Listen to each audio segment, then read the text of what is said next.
ठीक है, thank you. हाँ। Who reminded, I don't know, Vasudha reminded, yes we नहीं नहीं, हैव। मैं अभय भाई, करता हूँ। अभय भाई। अभय भाई, ओके। थैंक यू अभय भाई। So we have started recording and एक सेकंड।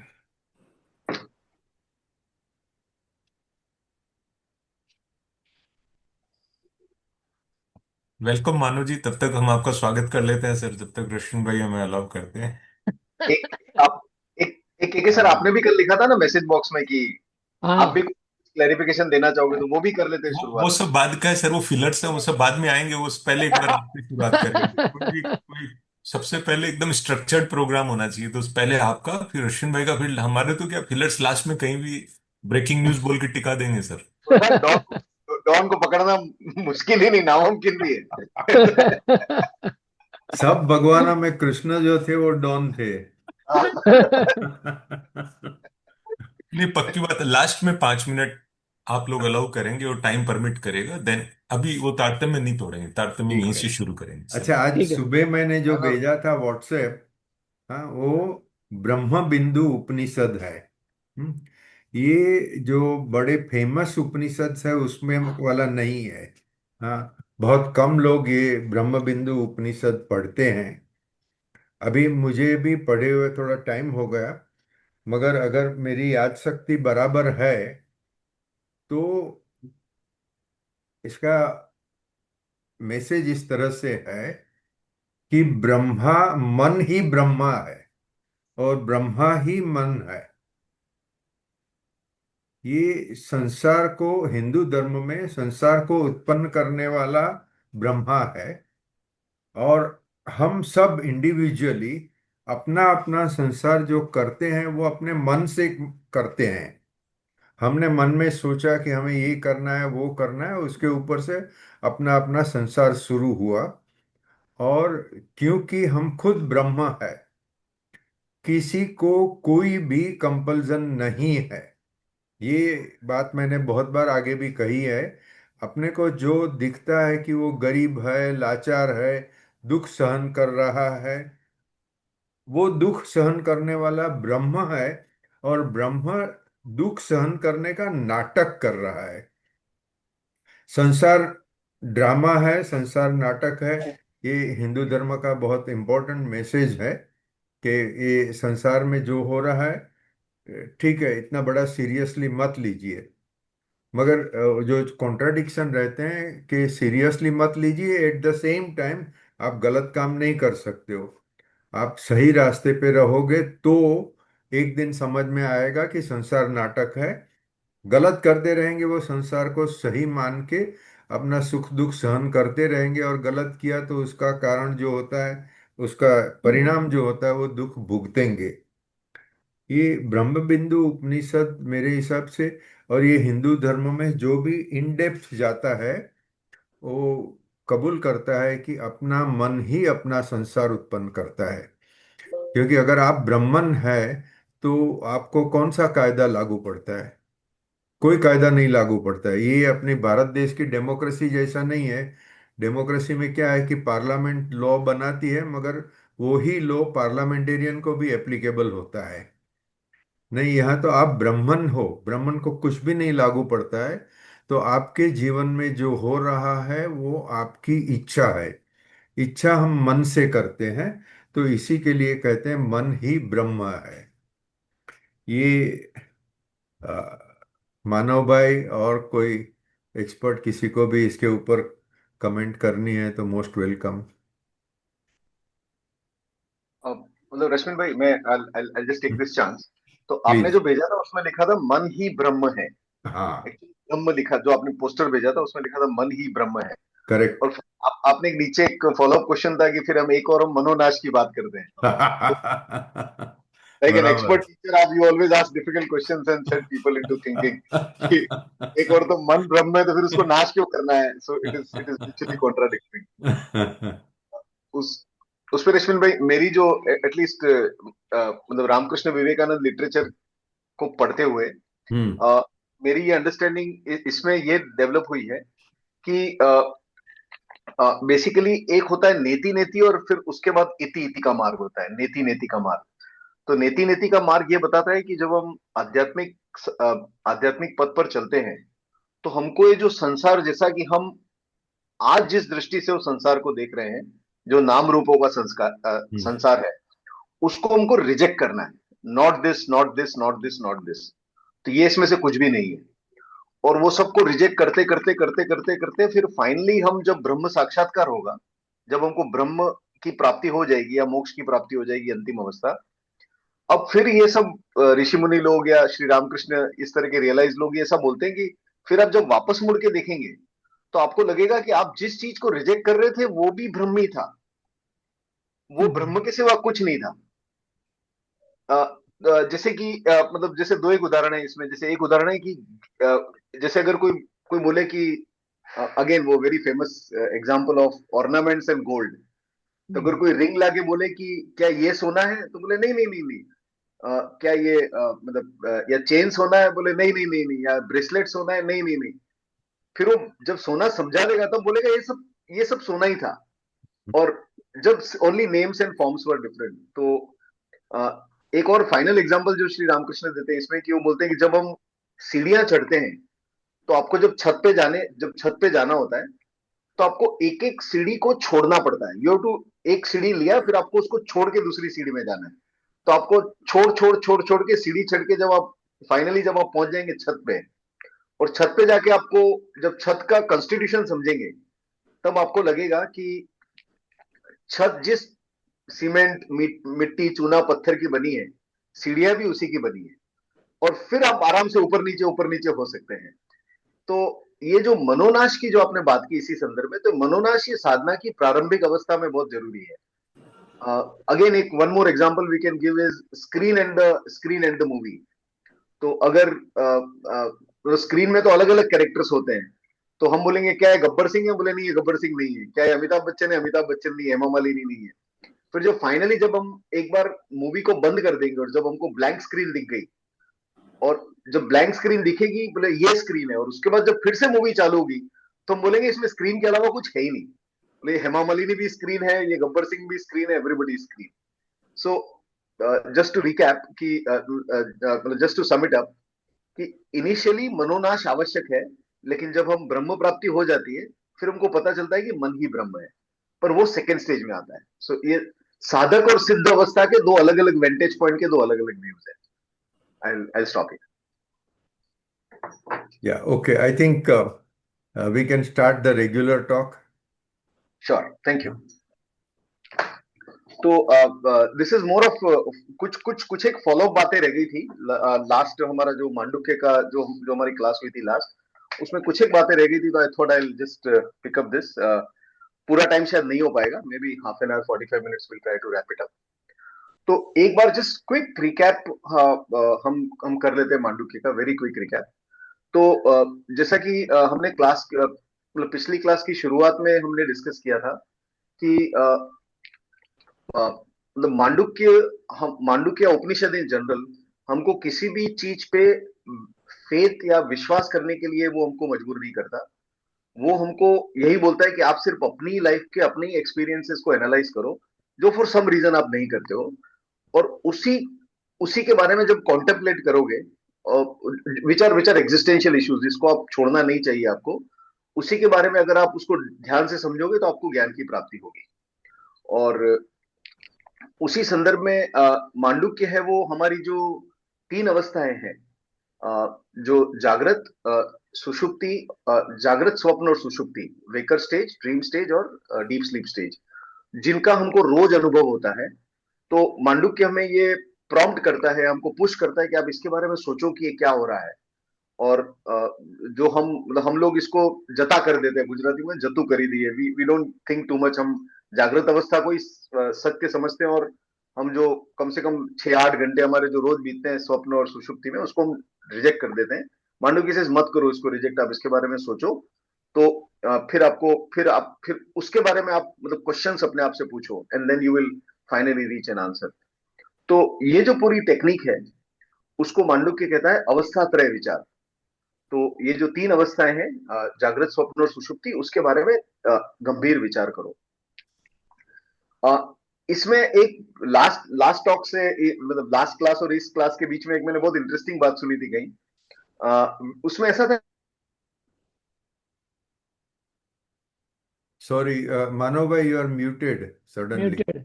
हाँ। हाँ। Am I. हाँ, now it's okay, we can hear you. अच्छा। हाँ। अच्छा, वो बता रहा है your internet connection is unstable, but अभी आ रही है ना आवाज? अभी ठीक है ना? अभी हाँ। आ रही आवाज। तो मैं कह रहा था कि अपनी अपनी पीएससी की लास्ट मीटिंग और इस मीटिंग के बीच में मैंने एक बहुत अच्छी बात सुनी है, लाइक इट। उसमें ऐसा लिखा था कि stay with the question, because in in Vedanta answer is kind of, ऐसा तो नहीं बोल सकते नॉट इम्पोर्टेंट, बट अगर आपने अपने माइंड को पूरी तरह से प्रिपेयर नहीं किया है, अगर खेत को अच्छी तरह से जोता नहीं है, तो उसमें आप कितना भी अच्छा बीज डाल दो वो उगेगा नहीं। क्योंकि अगर ये सब क्या है तो उसका आंसर तो क्विकली आ जाएगा, ये सब ब्रह्म ही है, लेकिन वो मतलब it doesn't make any sense to us. हमको इसके बारे में कुछ भी पता नहीं चलता है, या सब कुछ ब्रह्म ही है, सब कुछ ईश्वरीय है, ये सब हमने कई बार सुना है, but it doesn't make sense to us. और it doesn't make sense because हमारा मन तैयार नहीं है उसके लिए, हमारा खेत जुता हुआ नहीं है, our field is not ready to kind of accept that seed and really मतलब to kind of nurture it and grow it। इसलिए उसके लिए एक बहुत बढ़िया टेक्निक जो मैंने सुना था कि stay with the question, don't be in a hurry to leave the question. तो ये जागृत स्वप्न अवस्था क्या है इसके बारे में just stay with the question, उसके बारे में जस्ट सोचते रहिए। Don't go to somebody to get an answer because that will come on its own, or that will work later। So that was one interesting thing which I thought I'll share। तो अवस्थात्रय विचार is one thing which we had study. और दूसरा हमने पढ़ा था ओमकार उपासना। और उसमें मांडुक्य उपनिषद में ये कहा गया था कि ये जो ओमकार है ये इदम सर्वम, ओमकार इज इदम सर्वम, ये जो भी सब दिखता है वो ओमकार ही है, और जो भी सब दिखता है ब्रह्म ही है, और वो ओमकार ही आत्मा है, वो ब्रह्म ही आत्मा है। तो ओमकार, ये इदम सर्वम यानी कि संपूर्ण ब्रह्म और हमारी आत्मा, ये तीनों they are kind of A is equal to B is equal to C, all this three are one and the same. तो इसलिए ओमकार वॉज, ओमकार को बहुत ऊंची काइंड ऑफ बहुत ऊंची पदवी दी गई है इस पर्टिकुलर उपनिषद में और दूसरे उपनिषदों में भी। और ओमकार की चैंटिंग करना, ओमकार उपासना करना, इसमें is the second central message of Mandukya Upanishad. और आगे जाके मांडुक्य उपनिषद में ओमकार जो कि तीन शब्दों से बना है, अ उ और म, तो उसकी कॉरस्पॉन्डेंस उन्होंने अवस्थात्रय, जो जो तीनों अवस्थाएं उससे उन्होंने उपनिषदकार ने उसकी कॉरस्पॉन्डेंस एस्टेब्लिश की है। तो उपनिषदकार कहता है कि तो अ इज कॉरस्पॉन्डिंग टू जागृत अवस्था, उ उसका जो कॉरस्पॉन्डेंस है वो स्वप्न अवस्था से है, और जो म है उसका कॉरस्पॉन्डेंस उसका कॉरस्पॉन्डेंस सुषुप्ति अवस्था से है। अब इसके बाद उपनिषद हमको यह बताता है कि ये जो तीनों अवस्थाएं हैं, स्वप्न जागृत सुषुप्ति, उसके बाद एक कोई चौथी अवस्था है, देयर इज फोर्थ वन, जिसको उपनिषद चतुर्थ कहता है, और गौड़पादाचार्य ने उसको तुरिया बोला है। तो वो ऐसा बताता है कि तुरिया इज द फोर्थ स्टेट, जो कि इन सब से भिन्न है, लेकिन इन सब का आधार भी है वो। It is beyond this and it is, मतलब ये इन सब का फाउंडेशन है जिसके ऊपर ये स्वप्न जागृत और सुषुप्ति सारे बनते हैं। तो typically example of screen in the movie fits well, कि वो एक ही स्क्रीन है जिसके ऊपर अलग अलग तरह के ड्रामे होते हैं। तो कभी जागृत का ड्रामा होता है, कभी स्वप्न का ड्रामा होता है, कभी सुषुप्ति का ड्रामा होता है, but the stage is one and the same, the screen is one and the same. और वो होती है तुरीय अवस्था, फोर्थ, जो कि फोर्थ नहीं है, उसको माया संख्या बोलते हैं। It is an illusory fourth, otherwise there is only one, और एक ही है जो कि तुरीय है। और ओमकार उपासना का जो हमने कॉरस्पॉन्डेंस देखा था अ उ और म, उसमें जो अ उ और म के बाद जो साइलेंस पीरियड होता है, अ उ म ओम, और उसके बाद जो गैप आता है, और उसके बाद फिर ओम की सेकंड चैंटिंग चालू होती है। तो ओम की फर्स्ट चैंटिंग खत्म हुई और सेकंड चैंटिंग शुरू हुई, उसके बीच में जो एक साइलेंस होती है, that silence is equated to ये टू तुरीय। तो तुरीय उसको कहा जाता है। उसमें एक चीज मैंने अगेन कहीं और सुनी थी, which I am just sharing that, एक होता है सामान्य और एक होता है विशेष। तो ऐसा कहते हैं कि हम विशेष तो हमको दिखता है लेकिन हमको सामान्य नहीं दिखता है। जैसे कि हमको मतलब शब्द तो हमको सुनाई देता है लेकिन उस शब्द के फाउंडेशन में साइलेंस है। अगर साइलेंस नहीं होगी तो शब्द आप एप्रिशिएट ही नहीं कर पाओगे। तो हम शब्द तो सुनते हैं लेकिन हम साइलेंस नहीं, मतलब साइलेंस को हम नहीं देखते। तो हमारा जो इमेच्योर माइंड होता है वो सिर्फ विशेष को देख सकता है, सामान्य को नहीं देख सकता। और सामान्य इन ए वे इनविजिबल होता है। जैसे सर्वप्रियानंद जी का अच्छा एग्जांपल देते हैं, जैसे ये, जैसे अपने हाथ उठाया तो अब ये हाथ पे लाइट लाइट दिख रही है, राइट। अब अगर ये मैं हाथ हटा देता हूं तो जहां हाथ था वो जगह खाली दिख रही है, वहां कुछ भी नहीं दिख रहा है। वहां लाइट पहले से है, क्योंकि अगर वहां लाइट नहीं होती तो ये हाथ कैसे आता। पर चूंकि ये हाथ आया तो इस हाथ ने लाइट रिफ्लेक्ट की, इसलिए हमने लाइट को अप्रिशिएट किया है। तो हमको ये हाथ तो दिखता है जो कि विशेष है। ये हाथ की जगह अगर समझो ये मोबाइल आ गया तो मोबाइल भी दिखेगा। तो विशेष कीप्स चेंजिंग, लेकिन जो सामान्य है, जो अंडरलाइन है, वो हमेशा सेम टू सेम रहता है। तो इसलिए हम जो ओम है उसमें अ, उ और म, ये तीन चीजें तो हमको सुनाई देती हैं, लेकिन जो साइलेंस है वो नहीं सुनाई देती। We always kind of miss it. तो हमको जो फाउंडेशनल प्रिंसिपल है जो कि हमेशा मौजूद है, इसलिए हम उसको इग्नोर कर देते हैं। That should be appreciated and that that can be equated to तुरी। आप कुछ कह रहे हैं रश्मि भाई, म्यूट पे आप। Sorry, would you elaborate on the seventh slok हाँ, of मैं उसी पे आ रहा Mandukya? था। हाँ हाँ, करेक्ट करेक्ट। तो उसी पे आ रहा था मैं। तो सेवंथ था, जो सेवंथ मंत्र था वो एक बार मैं पढ़ता हूँ। It is reading itself is kind of, पढ़ के काफी आनंद आता है उसमें, and discussion is also good. तो ये जो सेवंथ मंत्र है वो तुरीय अवस्था का वर्णन करता है कि वो क्या है तुरीय अवस्था। And I would just read it once Sanskrit में। इट सेज, नान्तः प्रज्ञम न बहिष्प्रज्ञम न उभयत प्रज्ञम न प्रज्ञान घनम न प्रज्ञम ना प्रज्ञ न प्रज्ञम ना ना अप्रज्ञम अदृष्टम अव्यवहार अव्यवहार्यम अग्राह्यम अलक्षणम अचिंत्यम अव्यपदेश अव्यपदेश्यम एकात्म प्रत्यय सारम प्रपंचोपशम शमम शांतम शिवम अद्वैतम चतुर्थम मन्यन्ते स आत्मा स विज्ञेय।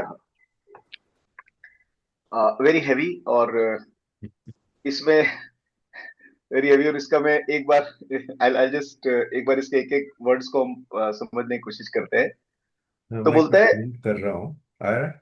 वो दे दो। इट सेज नान्तः प्रज्ञम। तो ये नान्तः प्रज्ञम मतलब ये आंतरिक चेतना नहीं है। तो ये जो चतुर्थ अवस्था है वो ड्रीमर नहीं है। न बहिष्प्रज्ञम, तो वो बाहरी चेतना भी नहीं है। बाहरी चेतना मतलब जो वेकिंग स्टेट, जो वेकर है, वेकर भी ये तुरीय नहीं है। न प्रज्ञान घनम, ये प्रज्ञा का पुंज भी नहीं है, मतलब जो डीप स्लीपर जो है ये वो भी नहीं है। अदृष्टम, इसको देखा नहीं जा सकता। अव्यवहार्यम, जो व्यवहार में ना आए, इसको वर्डली ट्रांजेक्शन में हम यूज नहीं कर सकते। It cannot be traded, it cannot be transacted upon. अग्राह्यम, जिसको पकड़ा नहीं जा सके, it cannot be grasped by the hand. इसको ना तो हाथ से पकड़ा जाता है ना अपनी बुद्धि से पकड़ा जा सकता है। दोनों तरह से इसको पकड़ना इम्पॉसिबल है। अचिंत्यम, जिसके बारे में सोचा ना जा सके। It is beyond thought, it is beyond the thinker. तो इसके बारे में आप सोच भी नहीं सकते, और सोच की प्रक्रिया के ही बियॉन्ड है। It is beyond mind. अग्राह्यम अचिंत्यम, जिसके बारे में सोचा ना जा सके। प्रपंचोपशमम, मतलब संसार की जो नॉइज है उन सबको शांत कर देता है ये। शिवम अद्वैतम, शिवम है, कल्याणकारी है, और अद्वैत है, मतलब इसके अलावा यू एंड मी के सारे भेद यहाँ खत्म हो जाते हैं। और इसमें एक और लाइन आती है जिसको मैंने लास्ट में रखा है, जो आती है तो बीच में, विच इज एकात्म प्रत्यय सारम। एकात्म प्रत्यय सारम पे वी विल जस्ट, मतलब that is what I wanted to kind of discuss in little detail here. Last time भी हमने चर्चा की थी। तो ये जो उसने, मतलब अगर आप देखेंगे कि, मतलब while it is very poetic, but अगर इसको हम थोड़ा भी इसमें आगे how do we make of it, तो बड़ा मुश्किल हो जाता है। क्योंकि बोलता है न ड्रीमर है, न डीप स्लीप, न ड्रीमर है, न वेकर है, न डीप स्लीपर है। हम तो ये तीनों ही समझते हैं, बड़ी मुश्किल से तो हमने इसके बारे में सोचना चालू किया था, उपनिषदकार ने बताया सोचो इसके बारे में। अब जैसे जैसे हमने सोचना चालू किया था, हम बोलोगे तीनों में से कुछ भी नहीं है। फिर आप बोलते हो अच्छा इसके बारे में सोचूं, तो बोले नहीं ये तो सोच भी नहीं सकते, अचिंत्य में। अच्छा इसको कैसे पकड़ू, तो आप बोलते हो ना हाथ से पकड़ सकते हो ना इसको दिमाग से पकड़ सकते हो। देखूं तो अदृश्यम, ग्रहण करूं तो ग्रहण नहीं किया जा सकता, इसको ट्रांजैक्ट नहीं किया जा सकता, और ये अद्वैत है। तो where do I get started, आखिर मैं करूं क्या? It sounds very poetic but how do I get started? और उसमें मतलब मतलब मुझे इसमें जो सबसे ज्यादा मीनिंगफुल इसमें लगा जो वर्ड, जिस which is starting point, meaningful तो सब कुछ है, starting point is the term एकात्म प्रत्यय सारम। ये जो एकात्म प्रत्यय सारम है, जो मंत्र 7 में कहा गया है, उसका मतलब होता है the feeling of I, feeling of I. और ये फीलिंग ऑफ आई है ना, ये हम सब में हमेशा है। मतलब इसको, मतलब as far as this is concern, यहां से हम डेफिनेटली शुरू कर सकते हैं। हम में से कोई चाहे ज्ञानी हो अज्ञानी हो, मतलब पढ़ा लिखा हो मूर्ख हो, जैसा भी हो, ये फीलिंग ऑफ आई है या सेंस ऑफ आई है, sense of I, I pulsation, वो हमें हमेशा हमेशा हमेशा रहता है। And that is a good starting point. अब आई है वो हमेशा हमारे साथ है, और लेकिन ये आई है, ये इसमें बहुत बड़े दो कंफ्यूजन होते हैं। तो उसमें ये एक होता है अहम स्फुरण, और एक होती है अहम वृत्ति। तो हम जनरली जब आई की बात करते हैं, तो हम invariably we are talking about अहम वृत्ति। अहम वृत्ति मतलब what is my conception about myself, it is a mental construct. एक ये मेंटल कंस्ट्रक्ट है, it is condition by the society and it is ever changing. तो फॉर एग्जाम्पल, कोई कोई पूछेगा हु एम आई, तो मैं अपना नाम बताऊंगा कि my name is X Y Z. अब वो नाम है, वो मतलब वो नाम मेरे माँ बाप ने दिया है, तो it is A social construct. और मैं अगर अपना नाम चेंज भी कर सकता हूँ पेपर में ऐड देके, और वो जो भी कोर्ट में जाके जो भी करना पड़ता है, I can change my name. तो फिर मैं कौन हूं, तो समझो मैं आज अगर मैंने बीकॉम किया तो मैं बोलूंगा मैं बीकॉम हूं, और कल को मैंने सीए कर लिया तो then I become a CA, I am a CA. तो BCom and CA is something which keeps changing. और फिर हमारी एज होती है, I am married, I am not married, I am young, I am old, I am a singer, और I am a doctor, और I am a practising chartered accountant. तो हमारी जो आई एम दिस, ये जो होता है, ये अहम वृत्ति है। अहम वृत्ति is something which I said, which is conditioned by the society and which is ever changing and which was not existing some time before, कि आपके जन्म से पहले आपका नाम ये नहीं था, और आपकी मृत्यु के बाद भी आपका नाम वो नहीं रहेगा। तो अहम वृत्ति is what society has given you, what you think you are। और जो अहम स्फुरण है, वो it is a very different concept. अहम स्फुरण वो है कि एक फीलिंग ऑफ आई एम। तो जब हम बोलते हैं I am a chartered accountant, तो जो ए चार्टर्ड अकाउंटेंट है उसको 1 मिनट के लिए हम उसको साइड में रखते हैं, और हम बोलते हैं आई एम, मैं हूं। वो मैं हूं के ऊपर ही ये सारे, ये जितने भी उपाधियां हैं, ये जितने भी डिग्रीज है, डिग्रीज हम तो मतलब इंग्लिश में डिग्रीज को बड़ा पॉजिटिव सेंस देते हैं, और हिंदी में उसको उपाधि बोलते हैं, बट इन स्पिरिचुअल लिटरेचर उपाधि इज ए नेगेटिव टर्म। तो हम जो उपाधियां अपने आप को देते हैं, मैं ये हूं वो हूं, उन सब के लिए मैं हूं का होना बहुत जरूरी है, क्योंकि unless I do not exist, उसके ऊपर और कुछ भी नहीं बैठेगा। तो ये जो आई थ्रॉब है, हु एम आई, ये दोनों are kind of fundamentally different things. और इसमें रश्मिन भाई, एक मेरे पास एक स्लाइड मैंने कहीं देखी थी, if you can just allow me to please. Share slide. हाँ, आपको शायद ऐसे या। You you have allowed me ना? Yes yes. तो एक मुझे स्लाइड दिखी थी, which I would just like to present here. एक minute. In the meanwhile can I tell हाँ please. that Mandukya Upanishad is supposed to be the most difficult of all the Upanishads. At the same time, it is the most important. And if one has understood Mandukya Upanishad, meaning in the sense that you have really accepted the truth told in Mandukya Upanishad, then you have understood Hindu Dharma. Okay, I mean, so let us try to understand from Manav Bhai. हाँ जी। तो ये आपको screen दिख रही होगी, अहम वृत्ति और अहम स्फुरन। Yes. तो उसमें यू कैन सी दैट अहम वृत्ति is what we think we are, and अहम स्फुरन इज व्हाट वी आर। और अहम वृत्ति इज आई थॉट, एंड अहम स्फुरन is I throb, I sense. इससे हमको मतलब, जैसे अगर कोई बोले कि जब मतलब एक अगर हम ध्यान से अगर अपने अपने आप को क्लोजली एनालाइज करेंगे तो हमको लगेगा कि मैं एक जमाने में हाई स्कूलर था, फिर उसके बाद मैं बीकॉम हुआ और उसके बाद में सीए हुआ। तो लेकिन एक हमको लगेगा कि उन तीनों के बीच में there was one common factor, there was somebody in me जो कि हमेशा था। जब मैं स्कूल में था तो भी एक वो था, that entity, what ever that entity, जो जागृत एंटिटी, वो वहां भी थी। और उसके बाद जब वो बीकॉम था तब भी वो था, और अब सीए भी था, और वो हमेशा रहेगा। कल को अगर मान लो मैं कुछ गड़बड़ करूं और मुझे मतलब सीए इंस्टीट्यूट अगर मुझे सीए का निकाल भी दे, तो मेरा सीए पद चला जाएगा, लेकिन जो मेरा जो आई सेंस है, आई थ्रॉब है, वो कहीं जाने वाला नहीं। So that permanent thing has always been with us. And we have discuss this before कि जब हम अपने बचपन के फोटो देखते हैं और जब आज का फोटो देखते हैं, तो हमको लगता है कि न तो शक्ल सेम रही, न अकल सेम रही, अनुभव भी चेंज हो गया, सब कुछ चेंज हो गया। Yet we can see that there is something common between both these photos. Well, while there is nothing common, but something is definitely common, and that commonality is kind of eye throb. Uh, then we go to the third one, which is purely concocted, built up by memories, opinion of others, and cognitions.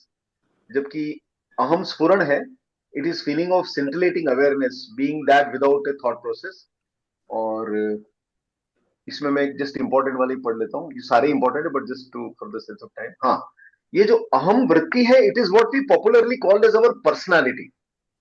तो हमारी personality के जो अलग अलग होते हैं, how do we look physically, how do we talk, how do we present ourselves, how much educated we are, इस तरह की जो हमारे पूरे व्यक्तित्व का जो एक होता है, व्यक्तित्व जिसको बोलते हैं हम, दैट व्यक्तित्व इज ऑल पार्ट हमारे अंदर एग्जिस्ट करता है, और उसका हमारे इस तरह के जो पर्सनालिटी के सारे जो डायमेंशंस होते हैं, उससे उसका कुछ भी लेना देना नहीं है। और अहम वृत्ति इज इट इज ये माइंड से ही पैदा होता है, और माइंड ही इसको सस्टेन करता है। जबकि अहम स्फुरण है वो, in order to appreciate it, आपको माइंड खाली करना पड़ेगा। तो अगर मुझे आई एम की फीलिंग करनी है, तो आई एम के बाद जो मेंटल कंस्ट्रक्ट है, I am young, old, CA वगैरह जो भी, उन सबको साइड में रखना पड़ेगा, तो ही मैं आई एम को अप्रिशिएट कर पाऊंगा। तो तो ये जो अहम वृत्ति, तो अहम स्फुरण है, ये जो अहम स्फुरण वाली बात है, ये हम सब में हमेशा मौजूद है। और इसी को मांडुक्य उपनिषद कहता है एकात्म प्रत्यय सारम। ये जो फीलिंग ऑफ आईनेस है, this gives a brief hint of the चतुर्थ, द तुरीय, जो कि हमें सभी अवस्था में रहता है। और उसका एक सबसे बढ़िया प्रूफ यह है कि जब हमें कोई बोलता है कि अच्छा, आप जाग रहे थे, बोले हाँ मैं जाग रहा था, आपने स्वप्न देखा, आपने स्वप्न देखा, आप सो रहे थे, हाँ मैं सो रहा था, तीनों अवस्थाएं। और वो तीनों अवस्थाएं एक दूसरे से बिल्कुल अलग अलग हैं। हो सकता है हम आज अपने सिटीज में हो, स्वप्न में हम कहीं और हो, सुषुप्ति में हमको पता नहीं हम कहाँ हैं, लेकिन we know it for sure कि इन तीनों अवस्था में there was one entity which was existing, which is I. तो जो जो आई की कॉमननेस है, दैट इज अहम स्फुरण, और वही एकात्म प्रत्यय सार के रूप में कहा गया है। इसलिए इसकी ब्यूटी यह है अहम स्फुरण की। मैं इसको बंद कर दूं क्या रश्मि भाई? Can I close it? या प्लीज।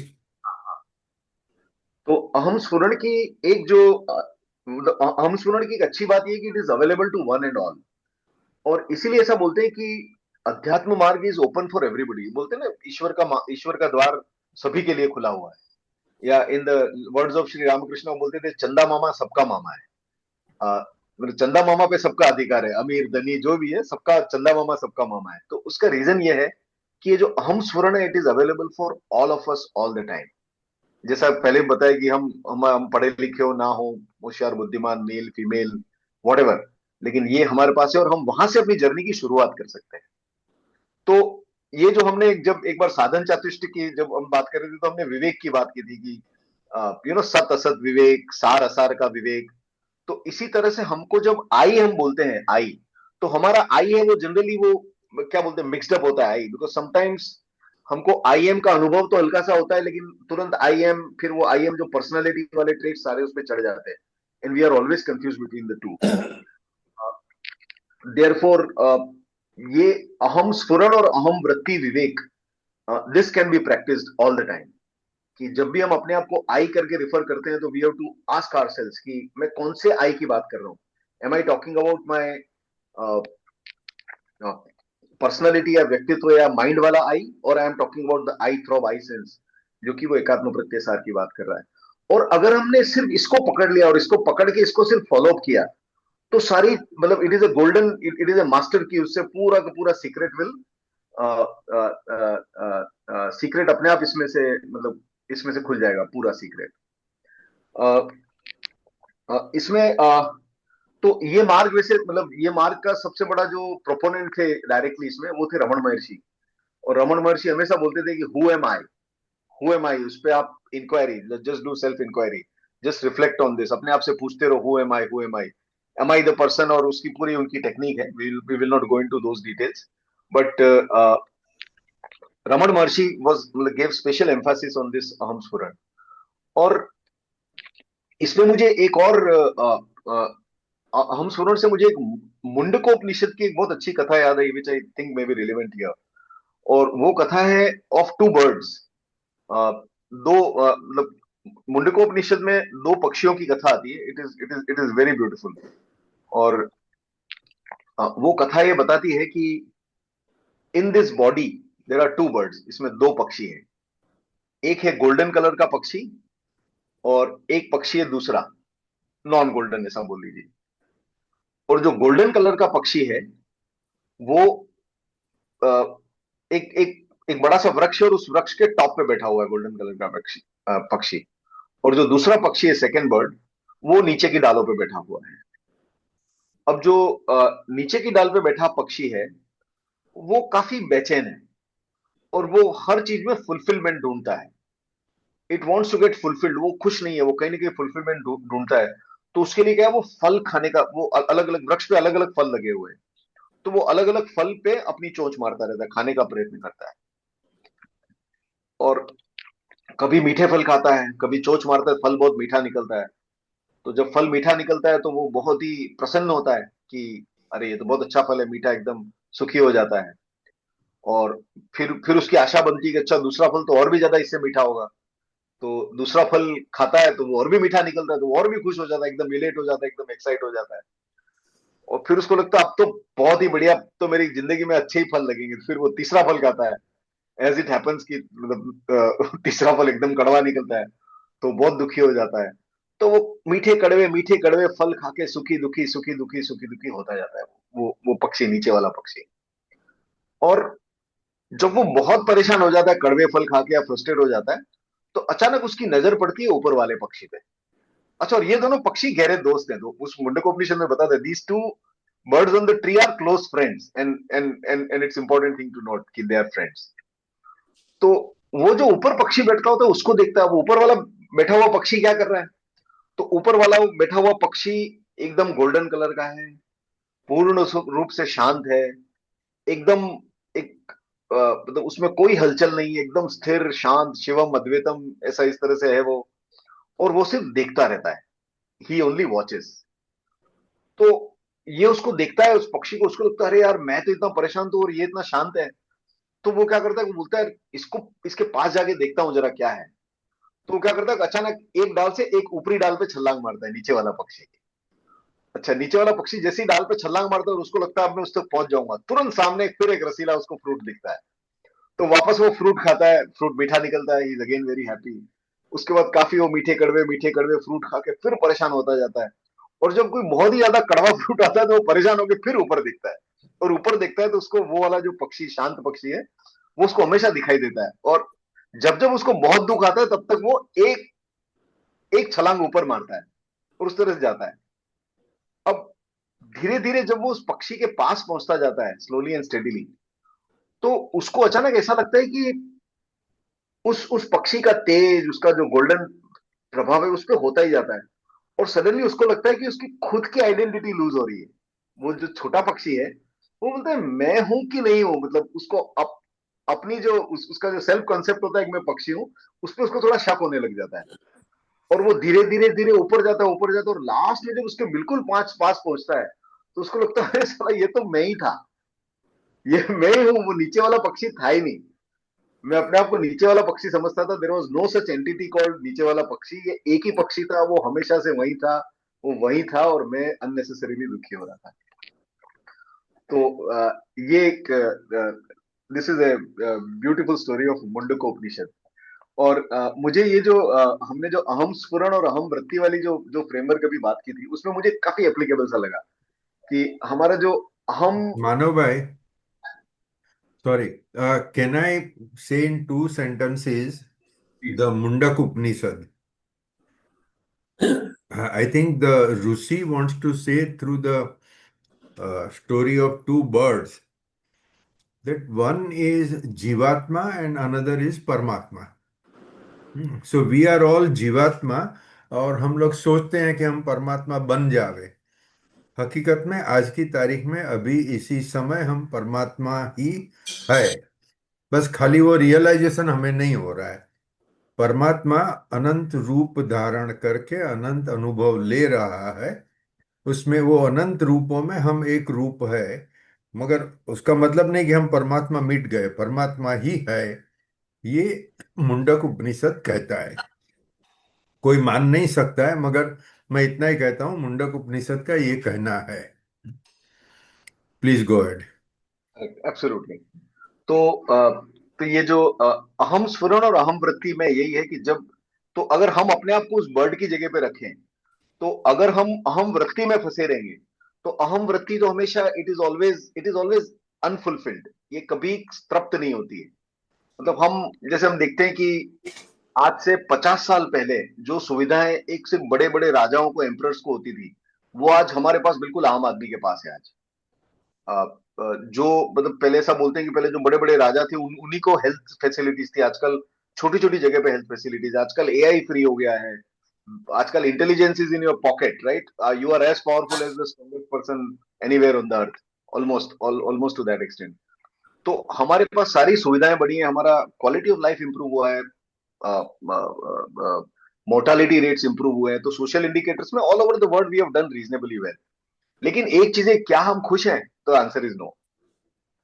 सब कुछ ठीक हो गया तो भी हम खुश नहीं है। हम खुश क्यों नहीं है? क्योंकि हमारी जो प्यास है वो आध्यात्मिक है, हमारी मटेरियल प्यास है ही नहीं। तो वाइल इट हेल्प्स, मतलब हमारे सारे मटेरियल प्रोग्रेस को हम उसको ऐसा, मतलब we are not underestimating और undervaluing it, but it will not solve the fundamental problems of our existence. तो हम है वो उस पक्षी की तरह, जब अगर हम अहम वृत्ति में रहेंगे तो हम सुख सुख की ओर दौड़ने का प्रयास करेंगे, दुख तो मुफ्त में आता है तो उससे फिर वापस निकलने का प्रयास करेंगे। बट वी विल फाइंड कि जब तक अहम वृत्ति में फंसे रहेंगे, पर्सनालिटी को बनाने में, पर्सनालिटी को सेव करने में, अपने व्यक्तित्व को बचाने में या बढ़ाने में, अगर उधर लगे रहे अपन, और कर्तृत्व और भोक्तृत्व की भावना के अंदर हम लगे रहे, तब तक हम कड़वे और मीठे फल खा के हम सुखी दुखी होते रहेंगे और तृप्ति नहीं मिलेगी। लेकिन अगर हम जस्ट अपनी शक्ल ऊपर करेंगे तो हमको वो एक एक वो आई एम दिखेगा, जो गोल्डन पक्षी, जिसको हम एक वो अहम स्फुरण, एकात्म प्रत्यय सार, वो हमको दिखेगा। और हम उसकी ओर थोड़ा सा स्टेप लेंगे, और जैसे जैसे धीरे धीरे हम उसकी ओर जाएंगे, तो उस बर्ड की तरह हम जैसे,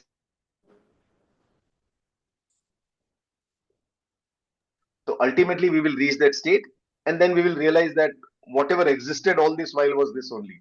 इसके अलावा, उस बर्ड के अलावा कुछ एग्जिस्ट ही नहीं करता था। और वो जो गोल्डन बर्ड है, उसको, जैसा आपने सेशन की शुरुआत ही उससे की थी, कि वही, उसी को ओमकार कह लो, उसी को ब्रह्म कह लो, उसी को आत्मा कह लो, उसी को परमात्मा, उसके बहुत सारे नाम है, अलग अलग नाम है। तो वो सब है, और वही न जागृत है, न सुषुप्त है, न न न वो वेकर है, न ड्रीमर है। वो ये भी नहीं है, वो भी नहीं है, वो मंगलकारी है, वो अद्वैत है, वो अव्यवहार्य है, एक्सेट्रा सारे एडजेक्टिव्स आ जाएंगे। बट आई रियली थॉट कि दिस एकात्म प्रत्यय सार इज अवर स्टार्टिंग पॉइंट, जो जिसमें से कोई भी शुरू कर सकता है, one can finally reach the destination. तो ये मेरा एक एकात्म प्रत्यय सार पे एक ये था। And so there was two section, so this my section one is getting over here. I think I've said whatever. So happy to listen to comments, and if there is anything else to be discussed, happy to do that. नहीं, बहुत बढ़िया मानो जी। वो आपका जो birds वाला example बहुत प्यारा लगा, बहुत ही समझने में इजी इजी, एकदम आसानी से आ जाए और लंबे टाइम तक रहेगा जहन में, तो याद भी दिलाता रहेगा। सो बहुत अच्छा लगा। यस। हाँ, एक वो जो हम शुरू स्टोरीज में बात कर रहे थे ना, जो मनोनाश की, कैन बी से, वो हाँ, जो बर्ड नीचे बैठा था, वो जैसे जैसे उसका मनोनाश होता है, तो वो फिर वो जो गोल्डन बर्ड, जो परमात्मा और जो ब्रह्मन आप बोल रहे हो, वो उसमें कन्वर्ट हो जाता है। तो जो संसार किसका क्या है, जैसे हर व्यक्ति के लिए संसार का अलग महत्व है, तो वो एक सिंबॉलिक, वो बर्ड के लिए वो मीठे फल, कच्चे फल, वगैरह के रूप में था। हम बोलते हैं ना कि भाई जैसे संसार क्या है बेसिकली, तो जो संसार आपने अपने माइंड में क्रिएट कर रखा है, एक संसार तो वो है। और तो इसलिए जितने आदमी हैं, उतना ही संसार है। तो हम बोलने में बोलते हैं एक संसार, बट एक संसार नहीं है, 800 करोड़ संसार है कम से कम, बिल्कुल। अगर बर्ड्स को और बाकी लोगों को नहीं भी गिनो तो बिल्कुल। तो जैसे जैसे वो नष्ट होता जाता है, तो वो मनोनाश जिसको बोलते हैं, तो वो फिर जो आत्मा सु परमात्मा, वो ब्रह्मन या जो भी है, वो उसमें कन्वर्ट हो जाता है। तो थोड़ा सा एक ऐसे समझ में आया कि शायद कहीं न कहीं वो रिलेट करता है। प्लीज यू करेक्ट मी अगर आपको कुछ हो। मतलब ब्यूटीफुल केक है सर। और उसमें एक चीज और भी अपन बोल सकते हैं कि ये जो कर्म और कर्म फल वाली जो पूरी बात है ना, ये छोटे वाले पक्षी पे ही लागू पड़ती है। हाँ हाँ देखो, या जब आप मीठे फल पे मारोगे चोंच, तो हाँ वो होगा शुभ कर्म, तो आपको फल मिलेगा मीठा एकदम। हाँ और जब गलत कर्म पे मारोगे तो उसका भी कर्म फल मिलेगा। तो हाँ ये कर्म कर्म फल का जो पूरा खेल है वो लोअर हाँ, लेवल पे है। या वो सिर्फ नीचे वाले पक्षी पे ही लागू पड़ता है। ऊपर वाला तो ना करता है ना भोगता है, वो करता और भोगता कुछ भी नहीं है, वो तो कुछ करता ही नहीं है, वो तो सिर्फ देखता हाँ रहता है। It only watches. सो कर्म कर्म फल वाली जो पूरी थ्योरी ऑफ कर्मा, जो मतलब जैसा बोलते हैं थ्योरी ऑफ कर्मा, ब्रह्म को कर्म करने की क्या जरूरत है, ही इज राइट, मतलब दैट वे इट इज हाँ राइट कि ब्रह्म तो कर्म करता ही नहीं, ब्रह्म तो बैठा हुआ है।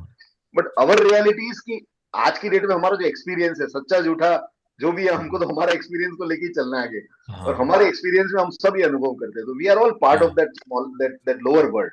या और उसी के लेवल पे हमारा स्ट्रगल है, but ultimately when we reach that stage, hopefully. एक minute, I just take an excuse. Yeah, I will sir. make a small comment here. हाँ सर प्लीज। हिंदू धर्म में contradictions is the rule of the day. आप खुद ब्राह्मण हो, हाँ, तत्त्वम असि अहम ब्रह्मास्मि, ये कहा है, बराबर। तो ये मांडुक्य नहीं, मुंडक उपनिषद का है। जो दो पक्षी का उदाहरण है वो मुंडक उपनिषद का है। वो कहता है कि दो पक्षी है। फिर जो नीचे वाला पक्षी है जिसे जीवात्मा कहते हैं, वो और ऊपर वाला पक्षी दोनों मिल जाते हैं और एक ही पक्षी रहता है। ओके। तो मतलब कि ये जो ब्राह्मण है, वो ब्राह्मण ही आपका रूप लेके नीचे आया है। और जब चाहेगा तभी आपका रूप वापस ब्राह्मण हो जाओगे। तो या जो बोलते हैं संसार नाटक है, हम हम्म। यहाँ है बातें कर रहे हैं, वो भी नाटक है। नाटक में हम नाटक को समझने का प्रयत्न कर रहे हैं। ये कुछ भी कह सकते हैं हिंदू धर्म में।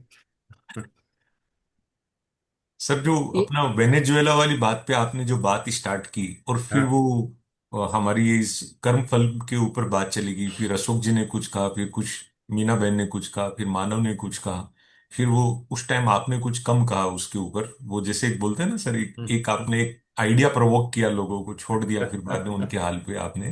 तो मुझे मुझे ऐसा लगता है कि सर वो जो बार बार में जो निश्चय ने और व्यवहार ने, जो ये टर्म मैंने आप लोगों से सीखा ना सर, वही एसेंस है लाइफ का।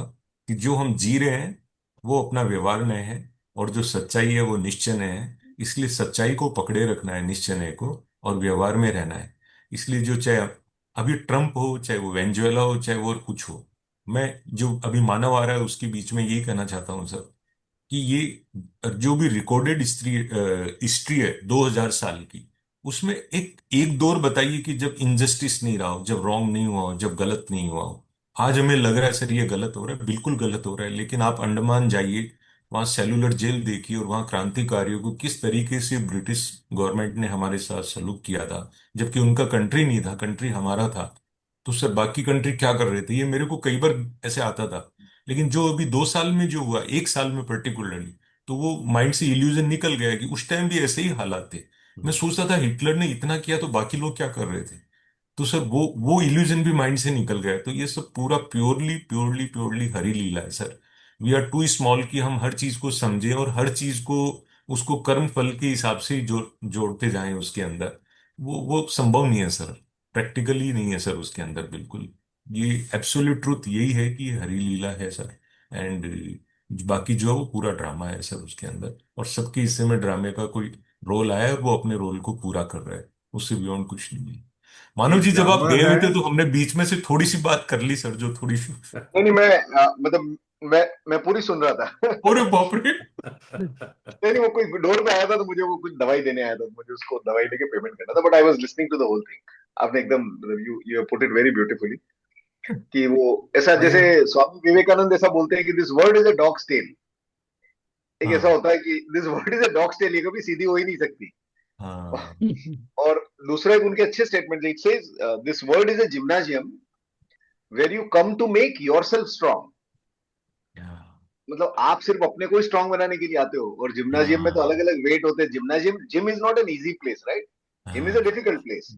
हाँ आपको दर्द होता है, दौड़ना पड़ता है, ये वो वजन उठाने पड़ते हैं, it's not an easy place. But हाँ what is the objective? Objective is not to make any changes in the gym, objective is to make yourself stronger. Yes तो आप अपना कर्म करो, and then you make yourself stronger, you purify yourself, and then just yes proceed. Yes बाकी ये संसार तो जैसा है वैसा ही रहेगा। इट हाँ is not waiting, Gandhi ji आए गांधी जी चलेंगे, किसी को कोई फर्क नहीं हाँ पड़ता। ट्रू राम जी आए, कृष्ण आए, कितने आए, डजंट मेक डिफरेंस, राइट? तो ट्रम्प आज भी क्यों है बताओ? Why is he existing? तो वो हमेशा था, हमेशा रहेगा, रावण था। As you very rightly said कि कभी दुनिया कभी सीधी रही नहीं थी। वही नॉट बी टू डिस्टर्ब कि अभी भी क्यों हो गई हो। हिटलर के बाद थोड़ा शांति, पैक्स अमेरिकाना था, तो हमको थोड़ा सा लगता था कि rule of law, world order, सब इंटरनेशनल सब थोड़ा ठीक हो गया है। But it was a temporary period and it just got into mess. नहीं, वो नए स्टॉर्म की तैयारी हो रही थी जब वो हिटलर चला गया, सेकेंड वर्ल्ड वॉर हो गया। और जब ये भाई साहब, ये जो अमेरिका नया उदय हो रहा था, और उन्होंने जो एक तरफा जो रूल्स रेगुलेशन बनाए, today we all are suffering because of that. वो ब्रिटेन वुड सिस्टम जो आया था वो उसकी वजह से ही आया था। और ये सब चीजें हमने रश्मि भाई से सीखी है। मानो हमें जीरो नॉलेज था 2008 तक। जो अभी जन जन अमेरिका के लिए बोल रहा ना, बिलीव मी, मैं साक्षी हूं इस बात का। हमने एक नया ग्रुप बनाया था बीसीएस में 2008 में। We were not knowing at anything about this geopolitics and world economics. Ashwin भाई ने मतलब हमें सिखाया है सर उस टाइम में, तो इसलिए हमें आश्चर्य नहीं होता जो अभी हो रहा है। लेकिन वाकई में इतना बुरा हो रहा है कि हम कल्पना नहीं कर सकते। बट रश्विन भाई को उस दिन भी पता था सर, 2008 में, प्रिसाइसली बता रहा हूँ 2008 में। कृष्ण आज कुमार 18 जी, साल हो इससे गए सर। एक कदम आगे बढ़ते हैं। हाँ हाँ हाँ। जी सर। ग्रीड, जेलसी और ईगो, लोभ, ईर्ष्या और अहंकार। हाँ, ये तीन नेगेटिव स्वभाव स्वभाव का एस्पेक्ट्स है। हाँ, लोगों में पॉजिटिव भी होता है, नेगेटिव भी होता है, मगर ज्यादा नेगेटिव होता है। और ज्यादा लोगों में ज्यादा नेगेटिव होता है, बहुत कम माइनॉरिटी वाले होते हैं जिसका पॉजिटिव बैलेंस ज्यादा होता है। तो ये रावण को भी एक ग्रीड थी। हाँ, उसने जब अयोध्या पे हमला किया, मतलब सीता को उठा के गया, उसके पहले बहुत सारे राज्यों पर हमला किया, तो बहुत सारे राज्य जीत लिए थे। और सैकड़ों रानियां, मतलब क्वींस एंड प्रिंसेसेस, उनको किडनैप करके लेके गया था। हाँ, जब आखिर बार हुआ, सीता को किडनैप किया, तभी राम भगवान ने जाके उसको खत्म किया। और ये कहानियां रामायण के पहले भी ऐसी ही थी। तो लोगों के पास अपने पास जो होगा, मतलब रावण की पत्नी मंदोदरी बोलते हैं एकदम सती स्त्री थी। दुनिया में जो कुछ गिने गिने, मुझे याद नहीं, 5 या 6 सती गिनते जाते हैं, वो मंदोदरी का भी नाम उसी में आता है। वो सती स्त्री थी। हम्म और बहुत स्वरूपवान थी। फिर भी उसकी नजर इधर उधर चारों तरफ घूमती रहती है। तो अपने ऐतिहासिक ग्रंथों में रामायण सबसे जूना माना जाता है। उसके भी पहले, हाँ, ये सब चल ही रहा था और आज भी चल रहा है। अमेरिका ने 1945 के बाद में 70 कंट्रीज पर हमला किया है। और 70 कंट्रीज में जिसके भी पास रिसोर्सिस ज्यादा है, હસમુખ ભાઈ, અમેરિકન સરકાર જે ખોટું કરે છે એનો ફાયદો જે ઉઠાવે છે એ પાપમાં ભાગીદાર છે. એ તો મેં સાહેબ તમને પહેલો જ કીધું. એ મેં તમને પહેલો જ આપણી મીટિંગની શરૂઆત થઈ એ વખતે પહેલી જ વાત કરી કે એ સાપથી 7 ફૂટ, હાથીથી 100 ફૂટ, અને હા, જે ગામમાં દુર્જન રહેતો એ ગામમાં ના રહેવાય. પણ બરાબર. અમે એક ગામમાં આવીને જ રહ્યા છીએ. એટલે તમને જો खबर હશે साहब, श्रीमद् भागवत जिसने पढ़ा होगा, कृष्ण भगवान तो बालक थे। वो परिस्थिति में वो कंस के दरबार में गए।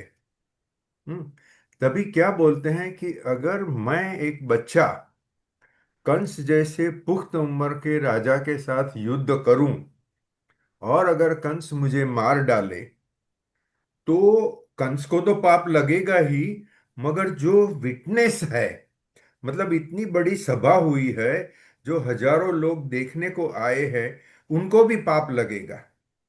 क्यों पाप लगेगा? अमेरिका ने वेनेजुएला पर हमला किया, हम सब विटनेस है। हाँ। हम में से किसी की हिम्मत नहीं है कि बोले कि ट्रम्प तू गलत काम कर रहा है। हम अपने आप अंदर अंदर कुछ भी बोलेंगे, उसका कोई फायदा नहीं है। अगर ट्रम्प को ईमेल करे कि साले तू गरा खराब काम कर रहा है, तो उसको प्रोटेस्ट बोलते हैं। तो कृष्ण भगवान श्रीमद् भागवत में कहते हैं, इतने हजारों लोगों जो ये सभा में मुझे देख रहे हैं, अगर कंस मुझे मार डालेगा तो उसको पाप लगेगा सबको। उन सबको पाप नहीं लगे इसके लिए मैं कंस को मार डालूंगा। अपना साहित्य पढ़े ना तो इतनी दूर की सोचते हैं। बहुत मजा आती है उनपे, जो वो तो રશ્મિનભાઈ एक्चुअल। એટલે हाँ। sorry, રશ્મિનભાઈ રામાયણમાં બી એવું જ હતું ને, સીતાનું यस। જયારે ચીરહરણ થયું ને જેટલા લોકોએ ચૂપ રહ્યા, આઈ हाँ, થિંક એ બધાએ અન્યાય સહન કર્યો એને બધાને સજા મળી. बराबर છે। महाभारत सीता ने में। नहीं, द्रौपदीનું महाभारत, હા ચીરહરણ થયું महाभारत में, સોરી સોરી હા મહાભારતમાં। મહાભારતમાં. બરાબર છે, એ તો હિન્દુ ધર્મનો કન્સેપ્ટ જ છે, કરવું, કરાવવું અને અનુમોદન આપવું। હમ હા, એ જ્યારે આપણે દ્રૌપદીનું ચીરહરણ થયું, ત્યારે વિકર્ણ એક જ માણસ હતો, જે કૌરવ હતો। દુર્યોધનના 99 ભાઈઓમાં, એટલે યા કૌરવોમાં વિકર્ણ એક હતો। એ ઊભો થઈ ગયો, એને પ્રોટેસ્ટ કરીને એ જતો રહ્યો। એની તાકાત નહોતી દુર્યોધન સામે લડવાની, હા, પણ એ જતો રહ્યો। Okay, just to show his protest.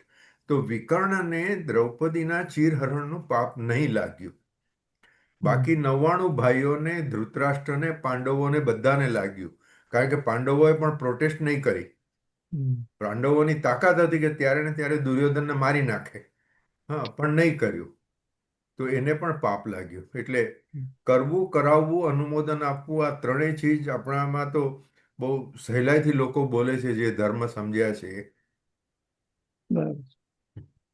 Sorry, યા માનવભાઈ, it is your topic now, go ahead. हाँ जी।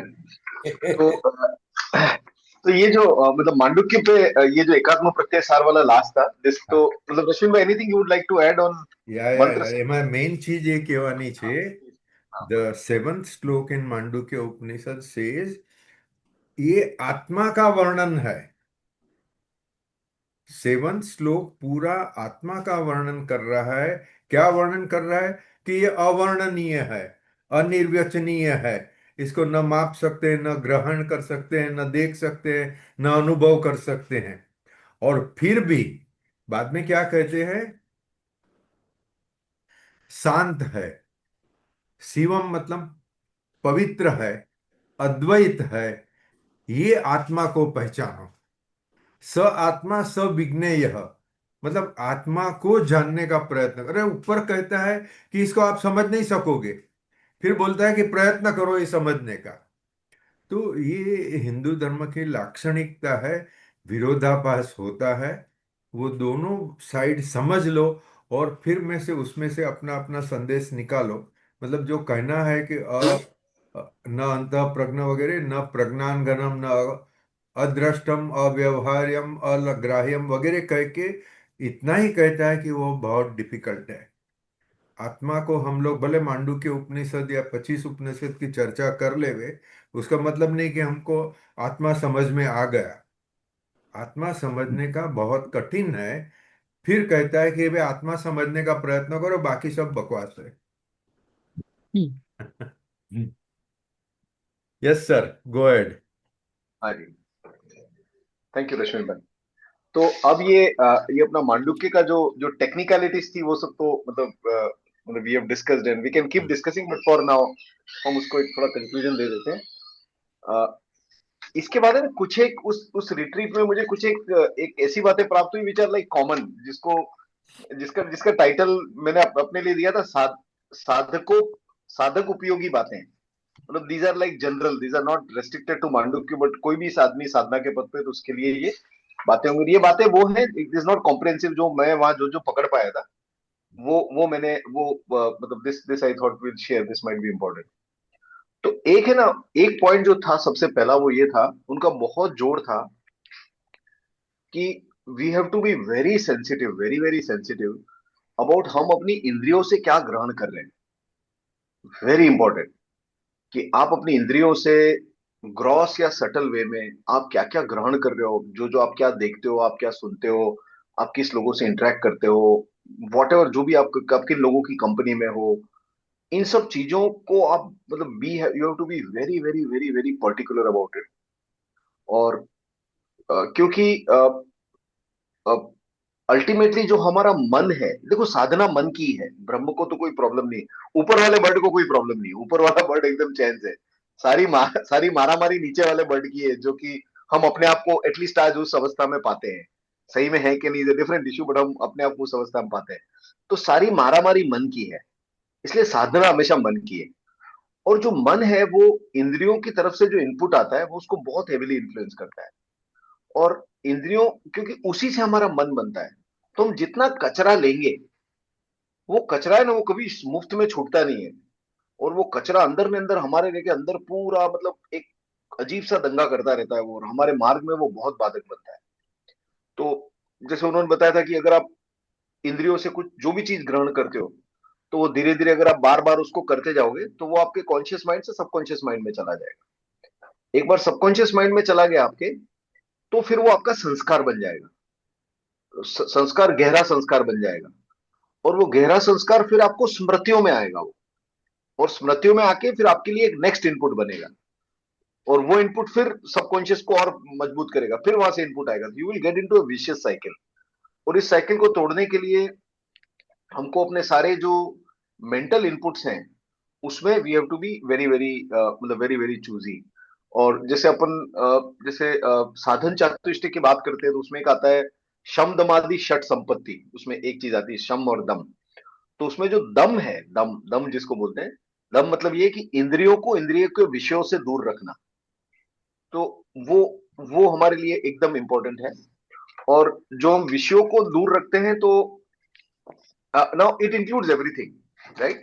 इट इंक्लूड्स हम जैसे आजकल मतलब जब भी हम ये अलग अलग इंद्रियों की बात करते हैं तो one thing which becomes very important is our mobile phone.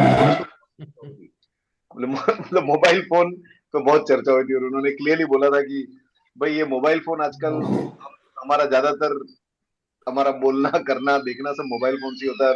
Unfortunately हमारा mobile phone is a while it is a source of great things, but most of the time it is full of garbages. तो हम कौन सा social media देखते हैं, हम क्या मतलब व्हाट्सएप पे क्या देखते हैं, वी हैव टू यूट्यूब क्या देखते हैं, we have to be very very serious about it. And in fact ये मैं सोच ही रहा था, और आज सुबह रश्मिन भाई का वो मतलब रश्मिन भाई ने एक अष्टावक्र गीता पे भेजा था।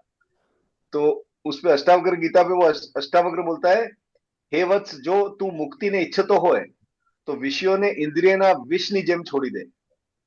तो तो ये तो मतलब वो भी एकदम वही है कि वो विषयों को आप इंद्रियों को मतलब मत डालो। मैं आपको एक मतलब I tell you how it impacts, right.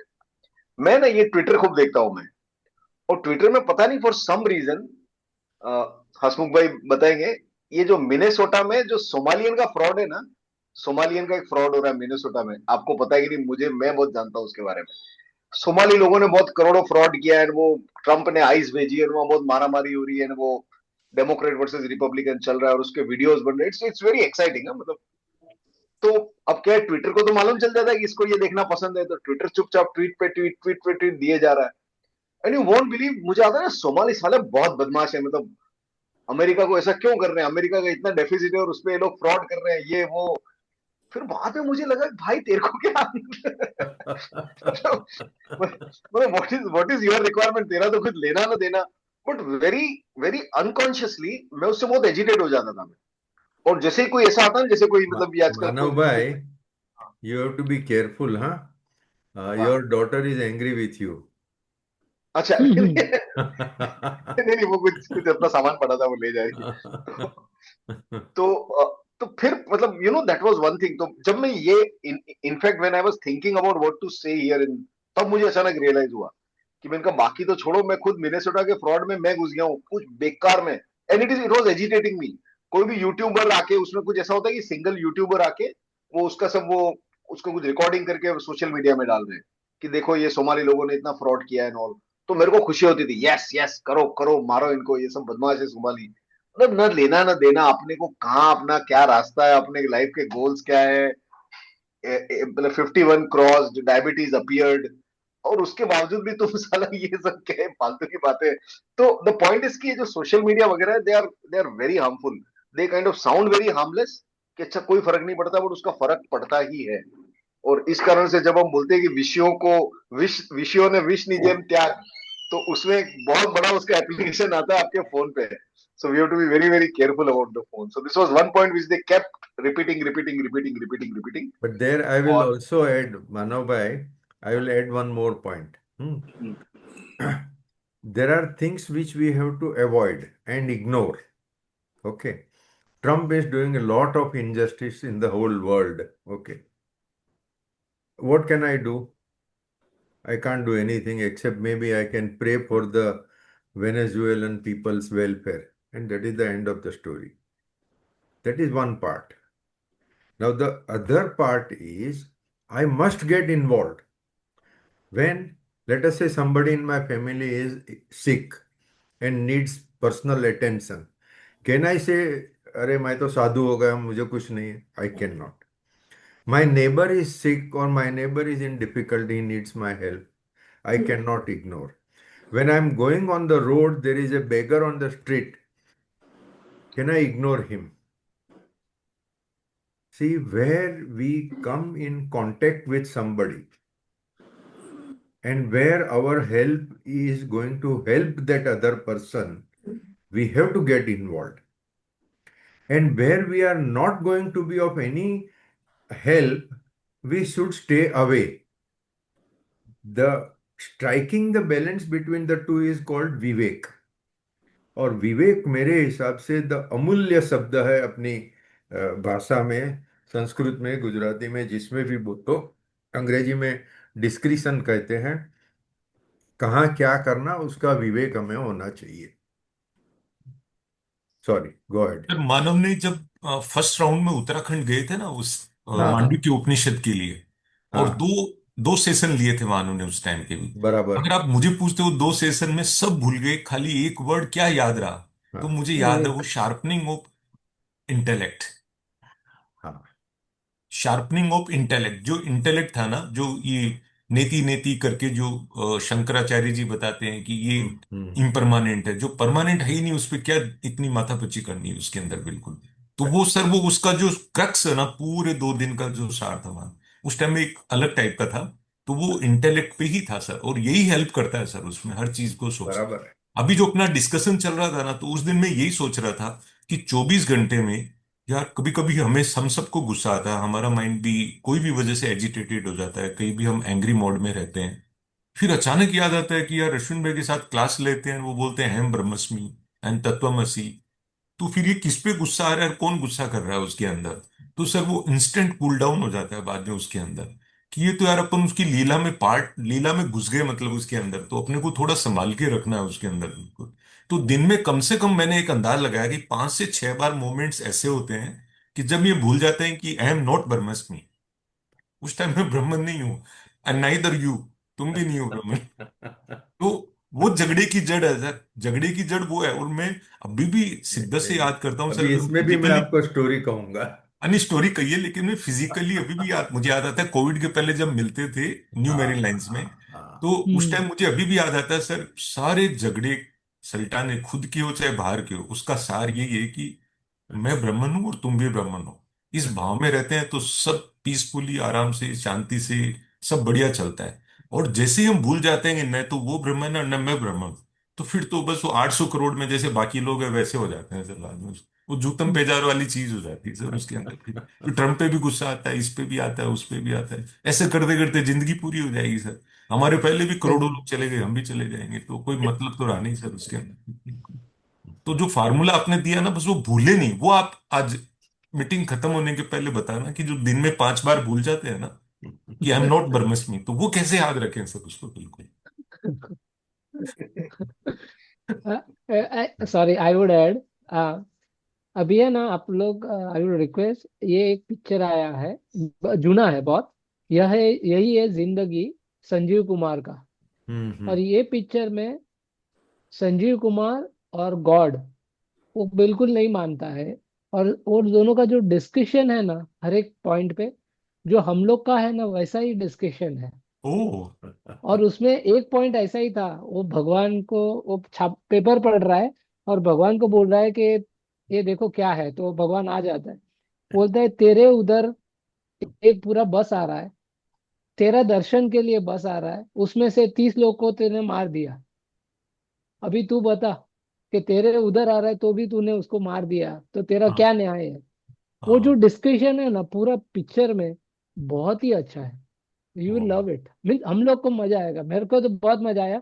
And I have recommended lot of people, तो देखना आप, ये क्या नाम यूट्यूब मूवी पर का? है। यही है कौन सा जिंदगी, पिक्चर? यही है। यही यही है है जिंदगी, जिंदगी, यही है जिंदगी। यही है। संजीव कुमार हिंदी फिल्म અને બહુ ओके। ઓલ્ડ ફિલ્મ છે એટલે યુટ્યુબમાં મળશે. 76, हाँ यूट्यूब में, correct, it's a fantastic movie, you will love it. हाँ प्लीज अर्जुन। नहीं मानव भाई गो अहेड, एक्चुअली आई हाँ wanted to make a small comment. Krishna Kumar ji आपने क्या कहा कि ये जनक राजा की हमने हाँ स्टोरी सुनी है, जनक राजा और अष्टावक्र की बात हो रही है. तो जनक राजा बताते हैं कि मैं अभी तो महान राजा हूँ, महाराजा हूँ, मगर सपने में मैं भिखारी था. हाँ। बराबर, वो वार्ता तो मैं अभी डिटेल में नहीं करता हूँ. फिर वो कहते हैं ये सच है वो सच है.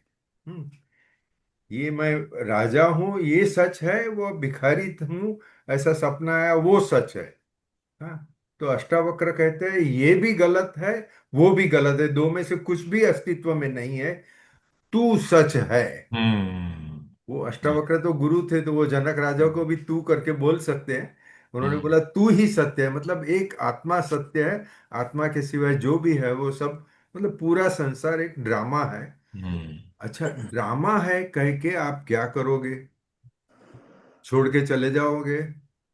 अभी आपकी दो बेटियां हैं, उसकी शादी कराने की है, उसके पहले कैसे जाओगे? मतलब मैं एक इंसान की बात कर रहा हूँ, हर एक को अपनी अपनी जिम्मेदारी है. करेक्ट। अच्छा, मेरे तो समझो दोनों बेटों की शादी हो गई, दोनों कमा रहे हैं, तो मैं क्या मुक्त हो गया? ये छोड़ के जाने की बात नहीं है, ये संसार को पकड़ के रखने की जो बात है. संसार संसार की जगह पे है, मुझे मेरा कर्तव्य करना ही है, मगर संसार का मोह नहीं रखना है. तो मोह का क्षय मतलब मोक्ष, मोह का क्षय मतलब मोक्ष. मगर बिन अपनी जिम्मेदारी लिए बगैर संसार को छोड़ना वो भी गलत है. मतलब अगेन वो हर एक जगह पे विवेक की बात आती है, अपना विवेक रख के आप जो करना है वो करो. सर अश्विन भाई आपने, मैं दिन में आपको कई बार याद करता हूँ, हफ्ते में 1-2 बार मौका आता है ऐसा। मैंने कहा रश्मिन भाई ने कह रखा गाली है मत कि देना भैया याद नहीं करके. नहीं नहीं, वो मैंने कहा कि वो हमेशा मिलते हैं तो मुझे पूछते हैं कि इनकी शादी की क्या तैयारी की, कोई लड़का देखा क्या। तो मैं सोचता हूँ ऐसा हिसाब किताब ही नहीं है यहाँ पे, और वो फिर वो मुझे बार बार में इंसिस्ट करते हैं, तो मैंने कहा मैं कैसे समझाऊं रश्मिन भाई को। अब मैं उसका जवाब देता हूँ सर आपकी बात से, कि वो ड्रामा का पार्ट ऐसा है कि वो मैरिज फिलहाल उनको नहीं करनी है। मतलब जैसे आज तक हम अच्छा. देखते हैं कि 20, 22, 25, 28, 30 में मैरिज हो जाती है। तो हम्म. मैं ऐसा मानता हूँ कि शायद ये जो ब्रह्मन ने जो नया ड्रामा रचा है ना, उसमें अभी जो फिल्म है ना 3 घंटे की जैसे मूवी रहती है, तो अभी जो एपिसोड चल रहा है उसमें वो मैरिज का योग नहीं बैठ रहा है उसके अंदर। तो फिर उसको अपने को भूत नहीं बनाना है दिमाग में, जैसे हम देखते हैं कि भी सबकी शादी हुई तो इनकी भी शादी हो जाए, कुछ जरूरी नहीं है सर। ये ड्रामा का हिस्सा हो सकता है, कोई नहीं भी करे। विवेकानंद जी ने कहा शादी की, सब बताइए, उनकी वजह अरे अलग यार, होगी, आपकी डॉक्टर्स की बेटी अलग वजह होगी। विवेकानंद नहीं है ना, शारदा माता है, खोटी बात मत करो. नहीं नहीं, मैं एक लूजली एग्जांपल दे रहा हूं कि हम जो चीज देखते हैं बिल्कुल वैसे ही हो, कोई जरूरी नहीं है। अच्छा, मोदी जी ने कहा कि करके भी नहीं की, यूं समझ लो बिल्कुल एक तरीके से। तो there are numerous example. Sir I believe in Brahman, जो भी है उसके अंदर वो भी ब्राह्मण है, हम भी ब्राह्मण है, वहां तक ठीक है निश्चय सर। को समझो, व्यवहार में रहो. सर पूरे व्यवहार में इसलिए जिंदगी चल रही है सर, नहीं तो चल ही बंद व्यवहार है। ये है कि आपकी बेटी की शादी होनी चाहिए। सर बिल्कुल आप करवा दो, अच्छी बात है सर। इसमें आई एम सॉरी। रश्मि भाई जो मतलब आप आपने जो कहा के ना रश्मि भाई के मतलब जी, के हाँ जी, ज्यादा फिक्र मत करो। कन्या वरेदे रूपम माता वेंतम पिता श्रुतम बांधवा कुल मिष्ठन्ति मिष्टान भीतरे जना। क्या मतलब हुआ इसका अश्विन भाई, सॉरी मैं समझा नहीं। હવે सब सबके ગુજરાતીમાં કહો। हिसाब से, सब सबके हिसाब से करेंगे। सब टाइम पे सब होते हाँ रहेगा, हाँ हाँ हाँ होते रहेगा। मेरा लड़का ना अभी लास्ट ईयर ही शादी गया। हाँ सब हाँ लोग सब लोग परेशान थे, मेरे को हाँ बोलते थे तुमको कुछ भी चिंता नहीं है। मैं बोला हाँ मुझे नहीं भी है और करनी हाँ भी नहीं है। जो करना है उसको करने दूंगा, पूरा फ्रीडम है उसको। वो चाहे तो करे, ना चाहे तो न करे। वो बहुत बार मेरे से इंटरेक्शन करता था, why should I do marry. मैं बोला I can't explain you, I can't explain you. But उतना बता सकता हूँ कि मैंने किया है, गलती से किया है, जानबूझ के किया, वो मुझे नहीं मालूम। चलो खैर, ये थोड़ा ओके। आंसर मिल गया है सर सबको। हाँ। हाँ जी, हाँ। चलो आगे चलते हैं, मानव जी प्लीज। हाँ जी, एक एक just one quick comment on on ये जो डिस्कशन चल रहा है कि ये रश्मिन भाई की बात पे मतलब बहुत अच्छी बात लगी कि आप हमारा जो हमको जो भी ड्यूटी दी गई है, जो हमारी जिम्मेदारियां हैं, उससे अगर भागे हम न, तो अगर भाग भी गए ना तो भी हम वो आधे अधूरे रह जाएंगे। वो अर्जुन एग्जैक्टली यही कर रहा था, राइट, कि भाई मेरे को भागना है यहाँ से। एग्जैक्टली, तो बोला, या। नहीं भाई, यू कैनॉट। अगर गए, क्योंकि तुमको यहाँ रखा किसने? अगर हम ईश्वर में मानते हैं तो तुमको मतलब माँ शारदा बोलती है, गृहस्थी किसकी है? तो उनके पास बहुत लोग आते हैं, अरे हम तो गृहस्थ है, हम सन्यासी। गृहस्थी किसकी है? गृहस्थी भी भगवान की है।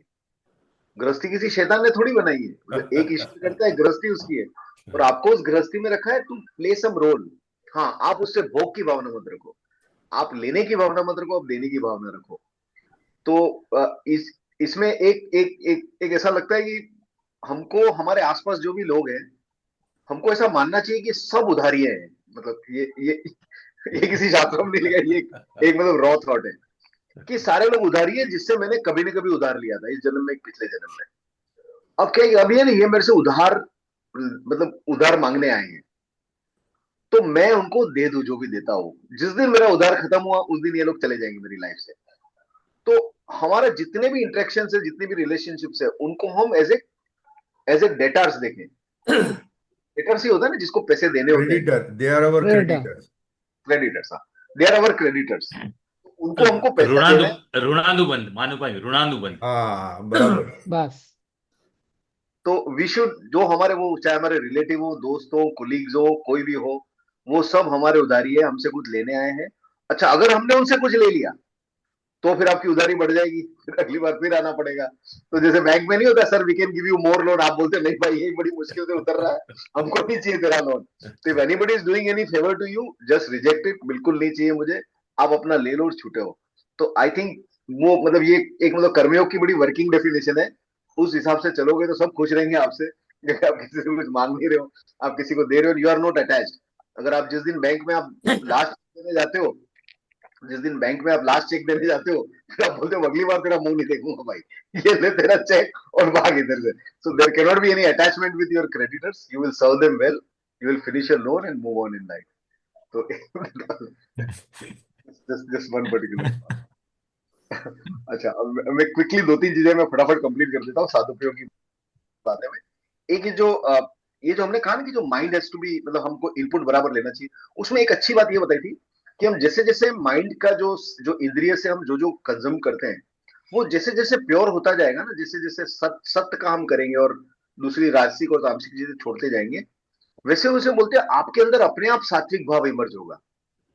आपके अंदर अपने आप एक लाइटनेस डेवलप होगी, एक ल्यूमिनोसिटी होगी। मैंने कुछ वर्ड्स लिख रखे थे, इसलिए I just read it, I really found them to be good. Luminosity, beaming vitality, एकदम एक हम जीवंत होंगे, एकदम बीमिंग वाइटैलिटी, प्योरिटी। आप जब मेडिटेशन में बैठोगे तो आप एकदम एब्जॉर्ब हो जाओगे। And very importantly, you will have lot of clarity, आप में कंफ्यूजन नहीं होगा, क्या करना है क्या नहीं करना है, या इसको एक तरह से विवेक बुद्धि आपकी बहुत स्ट्रांग हो जाएगी। You will have a lot of clarity, luminosity, lightness, no confusion, absolute clarity, deep meditation. ये सारे भाव अपने आप अंदर से स्प्रिंग अप होंगे, you don't need to do anything. अगर आप सिर्फ अपने इंद्रियों से जो आप ले रहे हो, अगर उस पर कंट्रोल रखा आपने और नेगेटिव चीजों को छोड़ दिया और पॉजिटिव ही लेते रहे, तो अपने आप ये स्थिति डेवलप होगी, because that is your real nature. आपको कहीं से बाहर से नहीं लाना है। अगर आपने गंदगी आनी रोक दी और जैसे जैसे सफाई होगी, सो all this things will come on their own. So that was point number 1। Point number 2 था, वो ये था कि डू नॉट डिसमिस टेक्निक्स। तो उन्होंने कहा कि देखो, ये जो वेदांत के जो लोग वेदांत का अध्ययन करते हैं, वो कई बार जो वेदांत विचार होता है, वो विचारों से मतलब वो बोलते बस यही है बस। और कोई भी उपासना या साधना बताई जाती है ना, जैसे कोई बोलता है नाम जप करो या मंत्र जप करो या कुछ रिचुअल्स करो या कुछ ये करो, तो उनको लगता है ये क्या है, मतलब ये मतलब दिस इज, ये सब ठीक है, मुझे तो ब्रह्म का विचार करना है। तो बोलते हैं देखो यार, वो प्योर जो ज्ञान का मार्ग है ना, सिर्फ सिर्फ विचार करके जाना, it is reserve for very very few people who are really very very advanced in their spiritual journey. For most of us, हमारे पे जैसे ही क्लास खत्म होती है, ऐसे बाहर अनेक तरह का वर्ड हम पे अटैक करता है, सारे टेम्पटेशंस होते हैं, हमारे खुद के अंदर भी भोग की बहुत भावनाएं हैं। तो हमको ये जो सारी जो टेक्निक्स है, जैसे ओमकार उपासना जो यहाँ बताइए, या जैसे हित प्रेमानंद जी महाराज राधा राधा करो या नाम लो या निष्काम कर्मयोग करो, ये सारी चीजें, भजन करो, कीर्तन करो, पूजा करो भगवान की, this all this things are very important, so never devalue them. मतलब सिर्फ अगर आप उस पे रहे तो देन यू विल बिकम, उन्होंने वर्ड यूज किया था, you will become wise fools. Wise fools तो मतलब आप वाइज तो होंगे क्योंकि आप बड़ी इंटेलेक्चुअल की बातें करते हो, but you will not be able to take any benefit. So all this उपासना और ये सब बहुत इंपॉर्टेंट है। अच्छा, जैसे आप उपासना करने बैठोगे, ऐसे your mind will panic, mind will start throwing tantrums, क्योंकि मगज इसी से कंट्रोल में आता है, और मगज पूरी कोशिश करता है कि उस पर आपको चैन से ना बैठने दे। पर बोलते हैं आप just just stick to it, मतलब बिना माइंड के आपको शांति मिल रही है कि नहीं मिल रही है, आपको कुछ हृदय में ऐसा कुछ थोड़ा आपको लग रहा है कुछ डेवलपमेंट हो रहा है नहीं हो रहा है, बट एक गुरु वाक्य पे विश्वास रख के, फेथ रख के, जस्ट कीप द टेक्निक। नहीं तो आप बोलो ना, मतलब intellectually I still don't understand कि ओम से क्या होगा, ओम क्या, ओम उससे क्या होता है, मैं तो बचपन से सुन रहा हूँ, but no, somewhere we have to put our intellect aside and, अब मांडुक्य उपनिषद में लिखा है, कुछ सोच समझ के लिखा होगा, राइट? मेरे को कन्विंस होने की जरूरत नहीं है छोटी बुद्धि से, I should rather do it rather than this. तो टेक्निक्स पे there was lot of focus, it was point number 2। और फिर एक उन्होंने ये बोला था कि ये जो सारी जो ये जैसे अवस्था त्रय है, कि ये जागृत क्या है, स्वप्न क्या है, सुषुप्ति क्या है, तुरिया क्या है, बोले ये सिर्फ प्रैक्टिस से आएगा। आप इसके बारे में सोच लो, लेकिन you have to practice this, आपको ओमकार प्रैक्टिस करनी पड़ेगी, और वो लॉन्ग टाइम तक, दीर्घ टाइम तक करोगे, देन ये आपको अपने आप आपके आंखों के सामने ऑब्वियस होता जाएगा। So a lot of focus on practice and on on techniques. Then एक पॉइंट ये था, इंपॉर्टेंस ऑफ डीप कंटेम्पलेशन, मनन करना। तो ये उपनिषद का जो जो मतलब जो बेसिक टेक्निक ऑफ अंडरस्टैंडिंग उपनिषद है, वो है श्रवण, मनन और निधिध्यासन। तो श्रवण तो हम कर ही रहे हैं, चाहे हम यूट्यूब वीडियो देखें, हम रीड करें, वो भी एक तरह, ये उस जमाने का जब रिटर्न, जब वो पेपर और पेन का आविष्कार नहीं हुआ था, तो उस टाइम पे एवरीथिंग वाज, सब श्रवण ही करते थे गुरु से। बट श्रवण के बाद फिर उसके बाद मनन करना बहुत इंपॉर्टेंट है, और निधिध्यासन तो फिर धीरे धीरे अंदर उतर जाता है। So deep contemplation is very important. Again in the beginning it will not make sense, और उन्होंने बहुत बढ़िया एग्जांपल दिया था। उन्होंने बोला कि छोटे बच्चे को आप मैथमेटिक्स सोचो, एक छोटे बच्चे को मैथमेटिक्स, बोले क्या आफत है, multiplication, division, square, under root, what is this, मतलब इसका कोई रियल लाइफ एप्लीकेशन है ही नहीं, राइट? अगर आप बायोलॉजी बोलो तो हाँ भाई, एक फ्रूट होता है, एक लीफ होती है, पत्ती होती है, दिखती है, make sense. Physics make sense या history make sense. Maths doesn't make sense, उसको बड़ा एब्स्ट्रैक्ट सा लगता है, क्या है सब, मतलब फालतू है। बट जब आगे बढ़ते और जब हम मैच्योर होते, तो हमको लगता है कि it is one of the most fundamental thing, mathematics is most fundamental kind of knowledge which one can have. So in the same way, हमको कई उपनिषदों की बातें होती है, वो हमको बड़ी थ्योरेटिकल लगेंगी, पर्टिकुलर लगेंगी।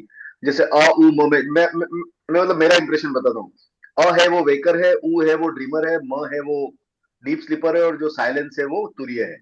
मतलब मुझे एक सिंबल से ज्यादा कुछ, मतलब I really don't understand it. But वो बोले जब आप उस पर लगे रहोगे, जैसे मैथ्स आगे जाके सेंस बनना चालू हो जाता है।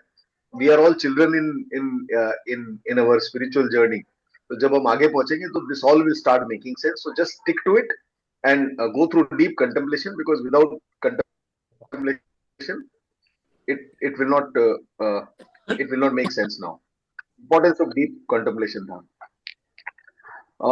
एक अच्छा सेंटेंस आया था which I would just like to say कि we should see divinity in others. तो जैसा अभी के सर ने अभी बताया था आपके मरीन लाइंस के सत्संग में कि सब जीवों में ब्रह्म देखो तो उसी उसी में होगा.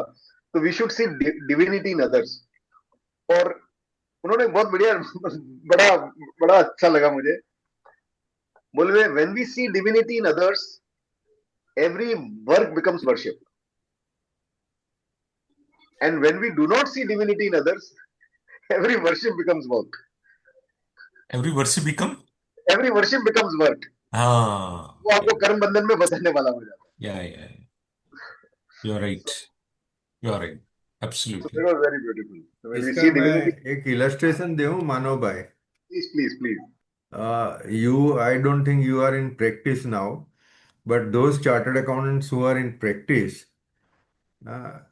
एक इनकम टैक्स ऑफिसर को आप मित्र मान के चलते हो, इनकम टैक्स डिपार्टमेंट को मित्र मान के चलते हो, प्रयत्न करके देखो तो कैसी लाइफ या इनकम टैक्स प्रैक्टिस कितनी बदल जाती है, वो एक अनुभव होगा.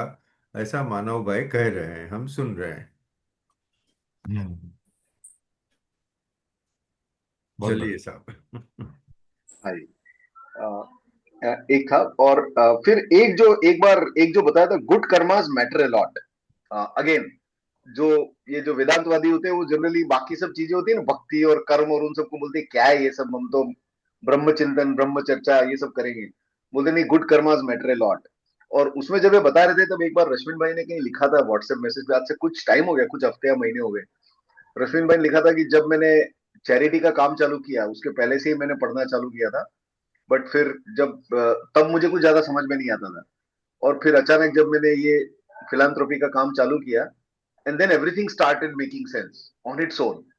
तो एग्जैक्टली यही वर्ड्स इन्होंने बोले थे कि ये ये जो ज्ञान है, ये जो अद्वैत का, मांडव्य उपनिषद का, शास्त्रों का ज्ञान, ये बहुत सस्ता ज्ञान नहीं है. मतलब आपको बड़ी पुण्य राशि चाहिए, आपको बड़े लेवल की प्योरिटी चाहिए बिफोर इट मेक सेंस. ये कोई मतलब जैसे आपको कहीं बहुत बड़ा क्वांटम फिजिक्स पढ़ना है तो आपको कितना उसके पहले की तैयारी करनी पड़ेगी, तब आप समझ पाओगे. तो the rarest of the rare, most difficult and most subtle knowledge. ऐसा बोलते हैं कि सूक्ष्म, इतना सूक्ष्म समझ में ही नहीं आता है, कहीं भी गलती कर सकते हैं. वो हमको लगे कि हम ऐसे ही मतलब जनरली ऐसा बातचीत में बात करके वैसी थोड़ी करके हो जाएगा. No no no no, you need lot of purity, lot of ये बहुत पुण्यों का एक बड़ा सा ढेर चाहिए, तब कहीं जाके आपका आप में वो एलिजिबिलिटी आती है. That can be done only by doing शुभ कर्म. तो शुभ कर्म बहुत ही ज्यादा इंपॉर्टेंट है. और क्योंकि ये शुभ कर्म अगर आप करते रहोगे तो very spontaneously all this will start making sense. जो आज हमको बड़ा ऐसा अजीब सा कॉम्प्लेक्स लगता है, it will start making sense, क्योंकि वो अपने आप आपकी बुद्धि में कई चीजें इमर्ज होने लगेंगी. आपको पुश नहीं करना पड़ेगा अपने आप को, यू जस्ट डू कर्मास. एक और दूसरा पॉइंट था, लास्ट बट वन, वो था कि निष्काम कर्मयोग. तो उन्होंने कहा था जैसे कुछ लोग सिर्फ निष्काम कर्मयोग में मानते हैं कि भाई हम तो दूसरों की सेवा करेंगे और बस हमको और कुछ नहीं चाहिए. तो उसमें उन्होंने एक अच्छी एनालॉजी दी थी. उसने बोला even this is not advisable, it is possible but not advisable. उसने बोला देखो निष्काम कर्म भी करके आप पहुंच सकते हो. It is a proven path to divinity. जैसा कि गीता में भी लिखा है और अपने ईशावास्य उपनिषद में भी लिखा है. और मतलब उसमें उसमें कोई संशय नहीं है. पर क्या होता है कि एट प्रैक्टिकल लेवल उन्होंने कहा था कि निष्काम कर्म योग करना इज लाइक एक माउंटेन रोड है विदाउट गार्ड रेल्स. वहां आसपास कोई गार्ड रेल नहीं है. अगर आप सही में बहुत अच्छी तरह से चलाते हो, आपसे कोई गलती नहीं होती, मौसम अच्छा रहता है, तो आप शायद ऊपर तक पहुंच जाओ. बट देन कहीं भी गलती हुई तो आप ऐसे खड्डे में गिरोगे कि वो खराब हो जाएगा. इसलिए द बेस्ट एडवाइस इज कि you should always harmonise all the yogas. एक योग आप में डोमिनेंट हो सकता है. If you are an extrovert तो आप शायद कर्मयोग ज्यादा करोगे, but never underestimate others. ज्ञान योग, भक्ति योग, अपना ये प्राणायाम, मेडिटेशन वगैरह, उन सबको साथ में लेकर करो, because these are the guard rails. कहीं आप थोड़ा सा भी भटकोगे तो आपको बचा लेंगे. जैसे हमने देखा कर्मयोग में, मतलब कर्मयोग की सबसे बड़ी रिस्क होती है, ये कर्मयोग की रिस्क ये होती है कि आप आदमी को अहंकार आ जाता है, क्योंकि बहुत अच्छा करता है, हर जगह तारीफें होती है तो अहंकार आ जाता है. तो आपको वो ज्ञान का एक दंड चाहिए कि ये मैं नहीं हूं, या आपको भक्ति का दंड, एक वो यहाँ चाहिए कि ईश्वर ही सब कुछ कर रहा है, आपको मेडिटेशन करना है। तो आप कभी इधर उधर, कभी गाड़ी आपकी थोड़ी टकरा भी गई तो वो टकरा के वापस उस पे पटरी पे आ जाएगी। तो तो निष्काम कर्मयोग is good, but one should not से कि मैं ओनली यही करके पहुंच जाऊंगा। It's a risky road, possible, but generally अगर हार्मनी हो तो ज्यादा अच्छा है। और एक लास्ट पॉइंट था विच वॉज वेरी पावरफुल, उसमें आई जस्ट मैंने नोट डाउन किया था। तो उन्होंने कहा था कि life is successful only when it is about one thing and only one thing. Life is successful when it is about one thing and only one thing. तो बोले देखो ये human life is extremely precious, you should have unwavering focus on your goal, do not distract, do not waste. ये बहुत ही rare chance है, जैसा विवेक चूड़ामणि में शंकराचार्य ने कहा था कि दुर्लभो नर देहो, कि बड़े अनंत पुण्यों के बाद ये मिलता है। और आपका जो भी गोल है उसमें जस्ट कंप्लीटली आप सारी एनर्जी उसको आप सिर्फ और सिर्फ इसी उद्देश्य पे रखो, और बाकी सारी चीजें वो इससे सबॉर्डिनेट होनी चाहिए। We are not saying don't do anything, but divinize everything. आपको रिलेशनशिप है, आपकी आपके काम है, सब है, ट्राई टू डिविनाइज इट। अगर वो ऑप्टिमम ना भी हो, suppose it is not very optimum, then it is okay, it is okay. जब भी ऑप्टिमम हम किसी एक ही चीज को मैक्सिमाइज करते हैं ना, और बाकी हर चीज होते हैं, जैसे कुछ लोग जो बहुत करियर ओरिएंटेड होते हैं वो करियर को मैक्सिमाइज करते हैं और फैमिली को इग्नोर करते हैं। कुछ लेडीज में जनरली ज्यादा होता है कि दे वांट टू, वो अपने करियर को इग्नोर करके अपनी फैमिली को करती है, right? So everywhere we make this choices. तो similarly, our spiritual journey, our spiritual goal should be the only thing which should matter to us, and everything else should be subordinate to that. And one should not waste time at all. So, life is successful only when it is about one thing and only one thing. So, that was this thing. और फिर last में जब पूरा हो गया, मैंने पूछा कि अब एक या दो की टेकअवेज दो। तो उन्होंने दो ही चीज बोली थी कि साधना इज इंपॉर्टेंट, सत्संग इज इंपॉर्टेंट। एग्री एग्री मानो जी। दिस वाज द साधना लास्ट। इज साधना इज इम्पोर्टेंट बट नहीं, साधना इज इंपॉर्टेंट एंड सत्संग इज इंपॉर्टेंट। सत्संग सत्संग इज इम्पोर्टेंट, करेक्ट। सत्संग इज इंपॉर्टेंट। हम लोग ये सत्संग ही कर रहे हैं ना। हाँ। And it is very important. Yes, तो यस, तो रश्मि भाई, these were the few things which very मैंने गुड लिखे। मानव बहुत भाई, बढ़िया, थैंक यू बहुत वेरी बढ़िया मच मानो जी। For sharing your experiences. Great. But I think now it is 7:30. So let us not start another topic. In the next month, we'll start with our Gita, because we had done some other issues we have discussed in between. Now, let us focus at least for 2-3 sessions purely on Gita. We were on 5th chapter of Gita. We have last discussed up to 18th slok. So now we need to start from 19th slok. Okay. 19th slok of 5th chapter of Srimad Bhagavad Gita. That is what we will discuss next meeting. And let us now decide the date for February. जी sir. बताइए कौन सी date ज्यादा convenient है? Any date, हाँ, any date. Thank you Dinkar, thank you.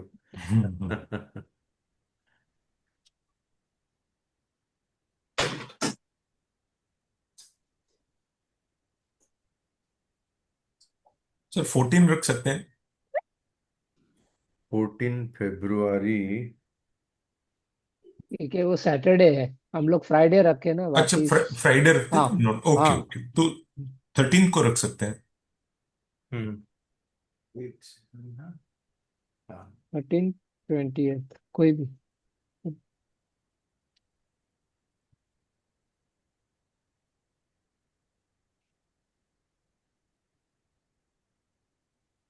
Sir 13 या 27 रखिए। 20 को कुछ मैरिज वगैरह का है सर, इनविटेशन वगैरह, तो 21st को अवॉइड करना चाहते हैं। बाकी कोई सबको जैसे पसंद हो उस तरीके से रख लीजिए सर। 13th Friday, हो गया बस खत्म। Friday 13th, shall we keep it yes 6 Yes. o'clock? Yes.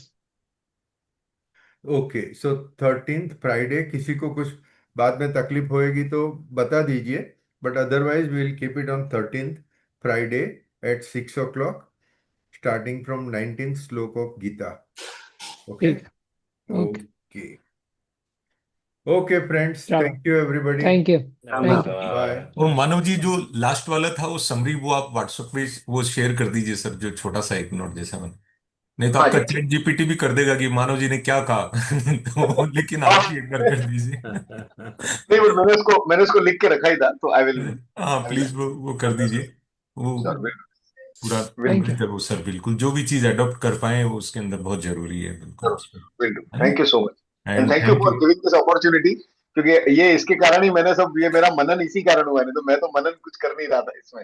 लेकिन जब क्या होता है, व्हेन यू टू स्पीक, तो your mind starts thinking and you get benefited, so correct thank you so correct much, this really thank you helpful. नहीं, बहुत जरूरी चलो था मानव जी, जैसे बोलते हैं ना कि हम लोग रोज स्नान करते हैं, तो रोज स्नान करने की क्या जरूरत है, पर वो डेली बेसिस पे करने की जरूरत है, तो वो तो शरीर की शुद्धि के लिए करते हैं, लेकिन जो अगर वो मन की शुद्धि करनी हो और अगर आत्मिक रूप से आगे बढ़ना हो, तो ये कॉमन सी बातें हैं, लेकिन कहीं न कहीं इन्हीं कॉमन की बातों को हम भूल जाते हैं। जैसे सत्संग की बात है, साधना की बात है, वन थिंग की बात है, जो ब्राह्मण भूल जाते हैं हम लोग दिन में 2 बार, 5 बार, 10 बार, मैं मेरी बता रहा हूँ, शायद आप लोग कोई नहीं भी भूलते होंगे, मतलब, और कोई ज्यादा मेरे से ज्यादा भी भूलते होंगे, ये भी हो सकता है, दोनों ही चीज पॉसिबल है। तो वो ये सत्संग और साधना याद से आता होगा हमको तो। हाँ, हाँ। हमको 5 बार याद चलो आता है, आप 5 बार बोलते हो। नहीं, एक मतलब मैंने एक अंदाज किया कि मतलब कि हाँ अगर लेकिन वो एक अचूक फार्मूला है, हाँ एकदम अचूक फार्मूला है कि वंस यू रियलाइज ना यू आर ब्राह्मण and the person opposite you is also ब्राह्मण, देन इंस्टेंट, जिसको बोलते हैं ना सर, इंस्टेंट कामनेस आ जाती है फिर उसके अंदर, फिर आप वापस जो आपका जो फोकस इधर उधर हो जाता है, वो जैसे ब्लिंकर्स लग गए और अगेन आप you are focus on the right path. तो ठीक दैट्स है अ ग्रेट थिंग रश्मि भाई ने चलो सिखाई हमें, और चलो आप सब लोग उसको मजबूती से एकदम सीमेंट की बॉन्डिंग करके चल रहे हैं, बिल्कुल फेविकॉल। तो बहुत बढ़िया Manav ji, so okay, grateful to you, आपने हमारी रिक्वेस्ट को गुड नाइट माना एवरीबॉडी। और टाइम चलो गुड निकाला, नाइट और बहुत